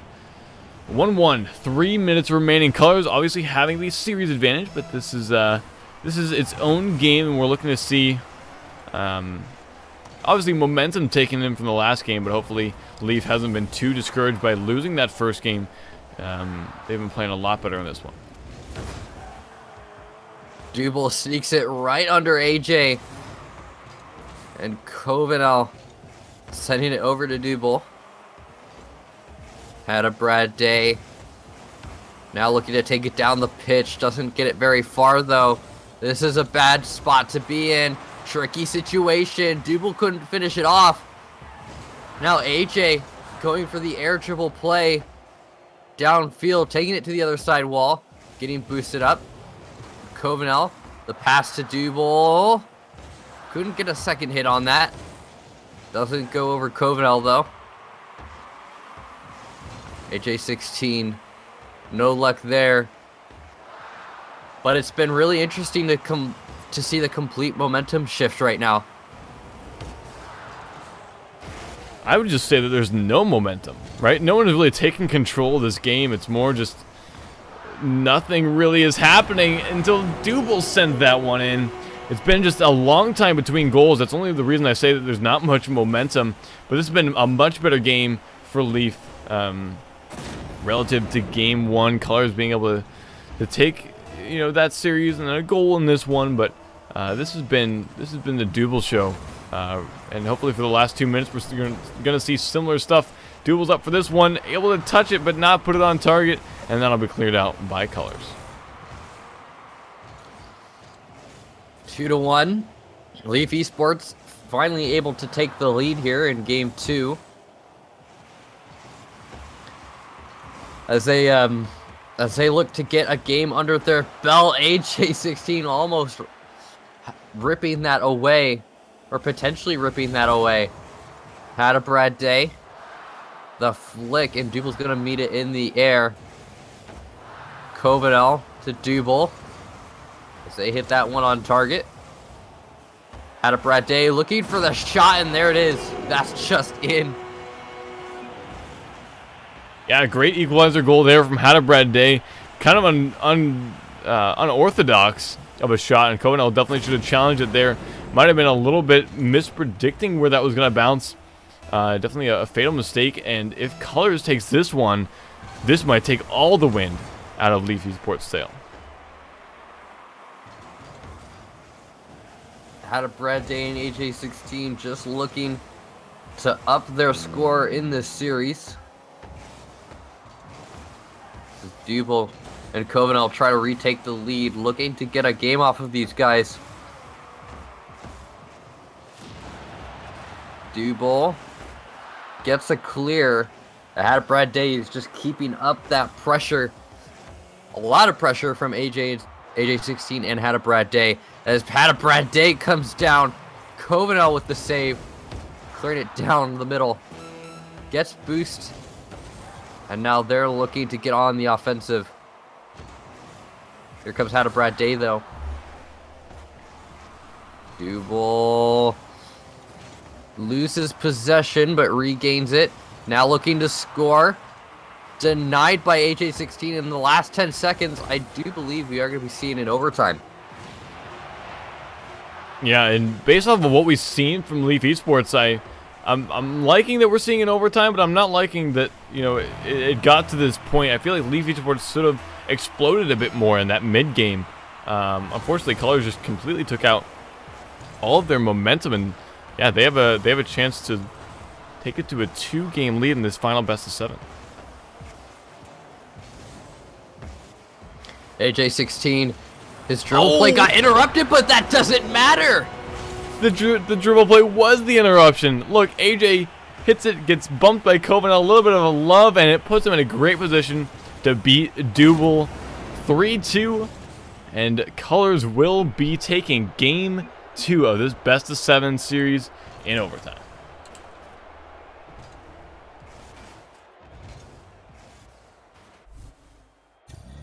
What a weird way to end that game. Yeah, Colors is really holding on tight. Double and Covenal just haven't been able to explode at all.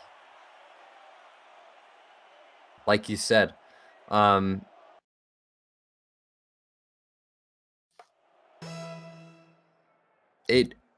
have a feeling that they may step it up when it's a bit too late, but we still have at least 2 more games to go, and it could go either way. We could see a reverse sweep at the very end. And there it is. It's looking like the counter players are coming out. Covidal scoring the first goal of this game. Yeah, great way to start this off. Covenel off a kickoff. The punishment on to had to Brad Day, who went for boost, and Covenel is just going to find the back of the net, starting them off very well in the first 4 seconds of this one. AJ16 up the wall, coming back down. The pop. Had a Brad Day trying to finish it off. Double. Just a bit too much on that ball. Gets sent flying all the way to the other side. Covenel challenges, but it stays along that midfield line. Now AJ, the dribble play, trying to get the workaround to no avail. And now Double, with a dribble play of his own, gets challenged by Had a Brad Day. That could drop in. No, it's saved by Covenel. Oh, almost got centered. Not quite. Had a Brad Day. Not able to get it past Double. As Covenel and Double hang on to that lead, they're looking to score again. Good defense from Had a Brad Day. AJ16 going up the wall for that. Covenel to Double, not quite.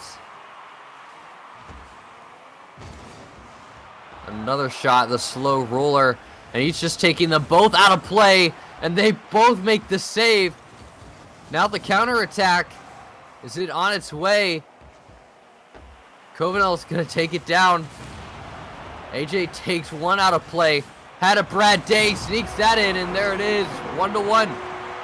A lot of aggression coming through in this one. There's been multiple deaths and a lot of bullying from Covenel and onto Covenel, and that will finally lead to Color's first goal by Had a Brad Day in the first, or just past the first minute and 30 seconds of this one. This has been a different game, but we might see the same result. It's definitely been a little bit better from Leaf, but I don't know. Can't guarantee anything from these guys.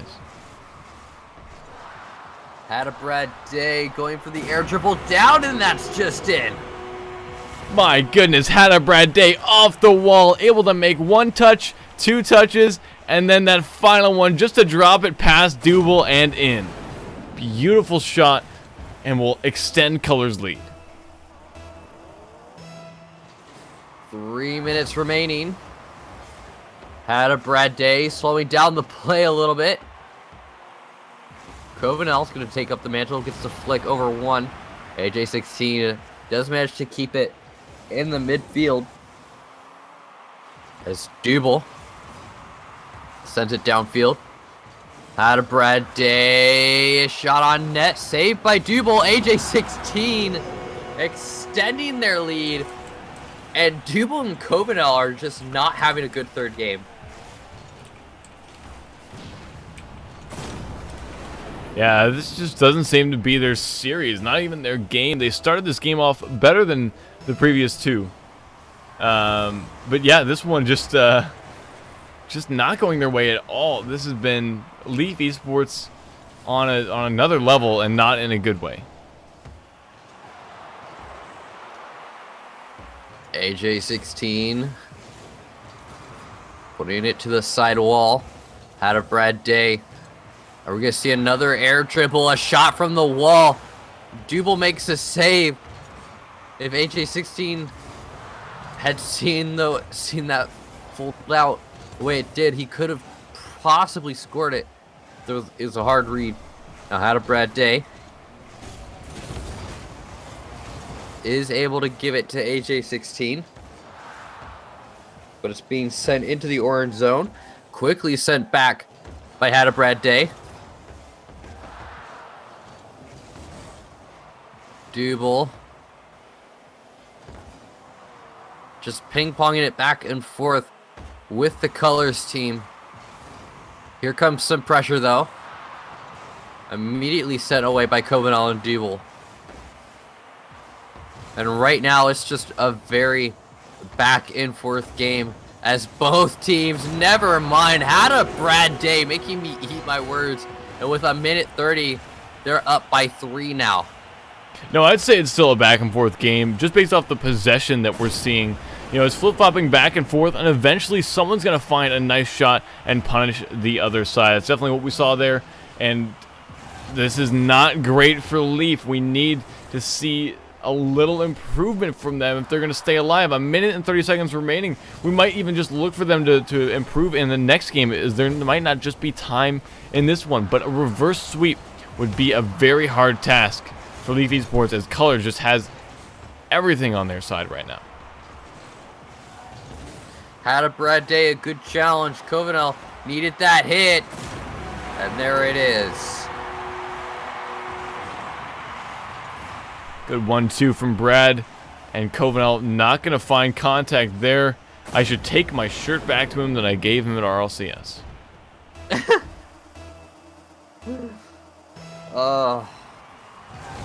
5-1 right now, and AJ and Brad, they may be looking for Brazil if they can manage. We'll see. That looks promising. Had a Brad day. Another point, and they are just destroying. We've seen this before, the Brazil coming in from Colors, or the potential Brazil. 46 seconds remaining. Colors has a 2-game advantage and a 5-goal advantage in the game. This seems like all signs pointing to Colors. The ball travels along the midfield line. No one there to challenge, but here comes out of Brad Day. Putting it off the backboard, ends up ruining his own center. Covenal. Back to Dubel. AJ just trying to tip it back. Now Dubel with the dribble play. Couldn't get the flick. Covenal misses the hit that he needed. That's a center ball, and there it is. The Brazil with 14 seconds left. The Brazil in the final, not something that you want to see, and not something you say every day. A beautiful pass from AJ, and Brad's just going to find a wheel onto that to put that in. 14 seconds remain. We need to see a different Game 4, because it is potentially the last game of the tournament.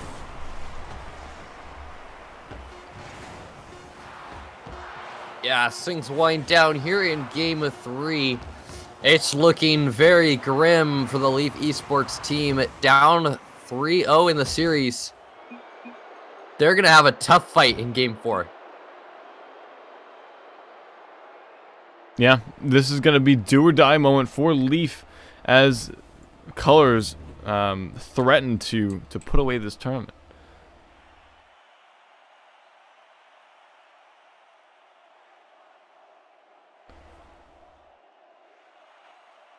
All right, let's get into game number 4. I'm ready to rock and roll.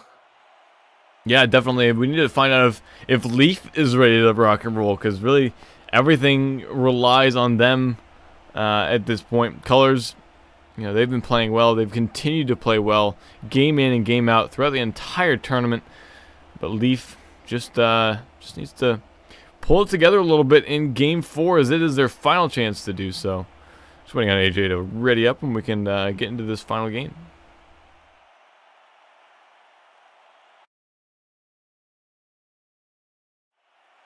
Jay Raleigh, what's this? Oh, nice to see you, Jay. How you doing? Oh, whoa. What's this?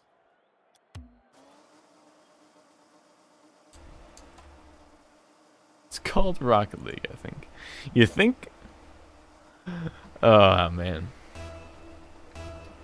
Let's get into possibly the final game of the tournament. Game 4 of our final best of 7. Colors with a 3-game lead. Lots of momentum coming into this one. Hoping to see Leaf Esprouts improve a little bit.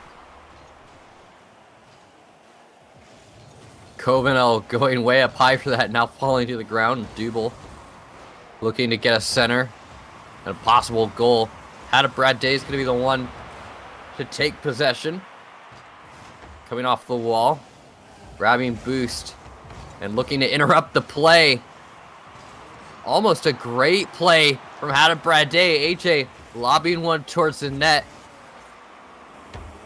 Covenel. Not successful in getting it past the defense. Hada Brad Day takes Covenel out of play. A shot coming in. And Dubel makes the save. Covenel. Downfield. Dubel trying to follow it up. Gets the center. Covenel's not in position. And it's going to get sent flying to the sidewall and now back down. Dubel with a shot. Covenel misses. Dubel, no! What? Oh my goodness, that was almost a missed opportunity by Dubel. You see him right there. He's just like, all right, peace, fam.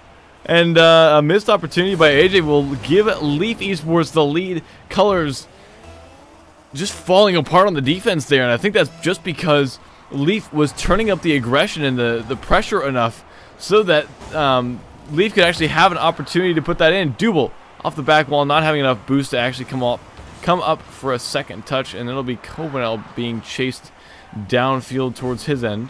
This has been a great look by Leaf, at least in the beginning of this game.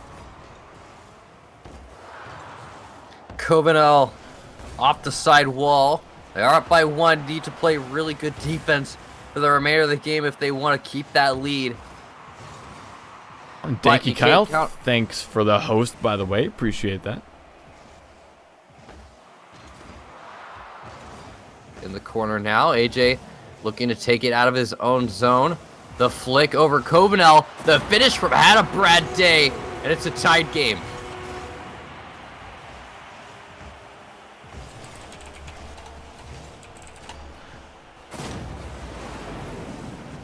Just a solo push downfield by Brad, and that'll be equalizer goal. 3 minutes remaining here. Leaf Esports in colors, and this has been a toss-up of a game. There hasn't really been that much concrete evidence to go either way. Leaf has definitely looked better, but do they look better than colors? That's still a question that needs to be answered.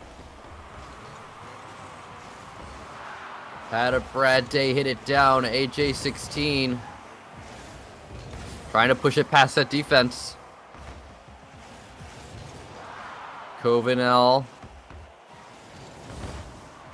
Couldn't get it past AJ 16. Dubel. Oh, a shot! And they've regained the lead. Yeah, Dubel able to actually come up. Not even harassment by Covenel, which I thought had happened on Brad Day. Had a Brad Day, just a 50-50 going in Dubel's way, and Leaf will regain that 1-goal lead.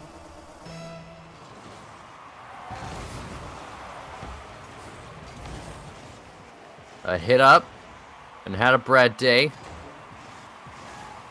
Gonna try and work around Covenel. Had a Brad Day, the hit out to center. AJ 16, that's just in. It's a tied game once again. Another equalizer off of another strange play. The pinch from Leaf and AJ just gonna bounce in, and that will be a 2-2 game with 2 minutes remaining. Colors and Leaf are really going at it. A tied game right now. It's starting to ramp up. AJ 16. Oh, couldn't take the lead with that shot. That would have done it. Covenel. He saved that one. Oh, man. Trying to hit it down. That was something and a half. What a play. Now Dubel. Covenel denied by AJ 16. It's getting really, really close, Kerry. Yeah, I know. We're getting down to the wire. 1 minute and 30 seconds remaining, and we're starting to see a little life out of Leaf, but they need to stay alive for a little bit longer so they can live until their life in the tournament is finished. That was something. Poetic. Oh, Brad, please. Oh, and AJ's going to find one. Oh, with a minute left. Leaf Duble and Covenel, they have a full minute to get 1 point to take it into overtime if they can manage that. A full minute. This is do or die time for Duble and Covenel. Had a Brad Day looking to get another point here. Great save from Covenel. But they need to get some offensive pressure going. AJ16 going to be forced to rotate onto defense. Now spinning around, looking for a counterattack. Had a Brad Day off that wall. Covenel out to Duble. Hitting it up high. That rebound. The save from Hannah Brad Day. 30 seconds remain. They just need 1 point in order to tie it up. But we know that AJ and Brad are good at wasting time. If they can do so for 20 more seconds, they will come out of this tournament $100 richer. They might end up doing so either way. AJ is going to find a 2-goal lead in 15 seconds remaining. Leaf may not be able to respond. 4-2 in this game, 3-0 in the series. This is looking all but over for Leaf Esports. They had plenty of chances to take it, and AJ with another goal to extend their lead by 3 goals. It's all but over. Colors will be the victors of our 2v2 Wednesday tournaments. $100 richer, $50 to each player on that team. Definitely a worthwhile endeavor for Hada Brad Day and AJ16. What a final. Rocket Hockey League, thanks for the follow. And for the host as well. We're just about to wrap up though, because that was the last second of gameplay. Colors is going to be coming out with the W. Leaf, staying true to their name, going to be leafing with an L. I'm funny. Anyway, that's it for us today. Thank you all for coming out, playing, watching, participating. If you have not, I know a couple of you just joined us. Go enter the code on Match Reno. It helps out so much. I can't say it enough. I know you guys might be tired of me saying it, but some people haven't done it and some people haven't heard it. So I'm doing it for both reasons. Please go enter the Match Reno code. It would help immensely if you did so. There's a link in chat. Type Nexus 9 after clicking donate into the code field, and that will put a free $1 into the tournament. This is not your money. This is not my money. This is Match Reno's money. That's why they're a sponsor, because they're giving us free money. That's what sponsors do. If you would do that to wrap us up, I would be forever grateful. But I digress. That is all the content we have for you today. Thank you for watching, participating, donating, just being you. I appreciate it very much. We will be saying goodbye to you guys, and hopefully having you guys join us on Saturday for our 3v3 tournament. That is our $150 3v3 at 7 p.m. EST. If you haven't joined our Discord, please do so. It's a great source of information for all the events and content that we put out. We just have our YouTube. We just put up some new content on there, so if you'd like to stay updated on all of our awesome action, there's plenty of ways to do so. Twitter, Discord, YouTube, or Twitch. But I digress, and we will wrap this up here tonight. As always, Carrie Taz joined today by Mr. Gnarly. Say goodnight to your folks, Gnarly. Good night, folks. Thank you for showing up. We appreciate it. Definitely. And hope you have a great rest of your night. We'll see you next time.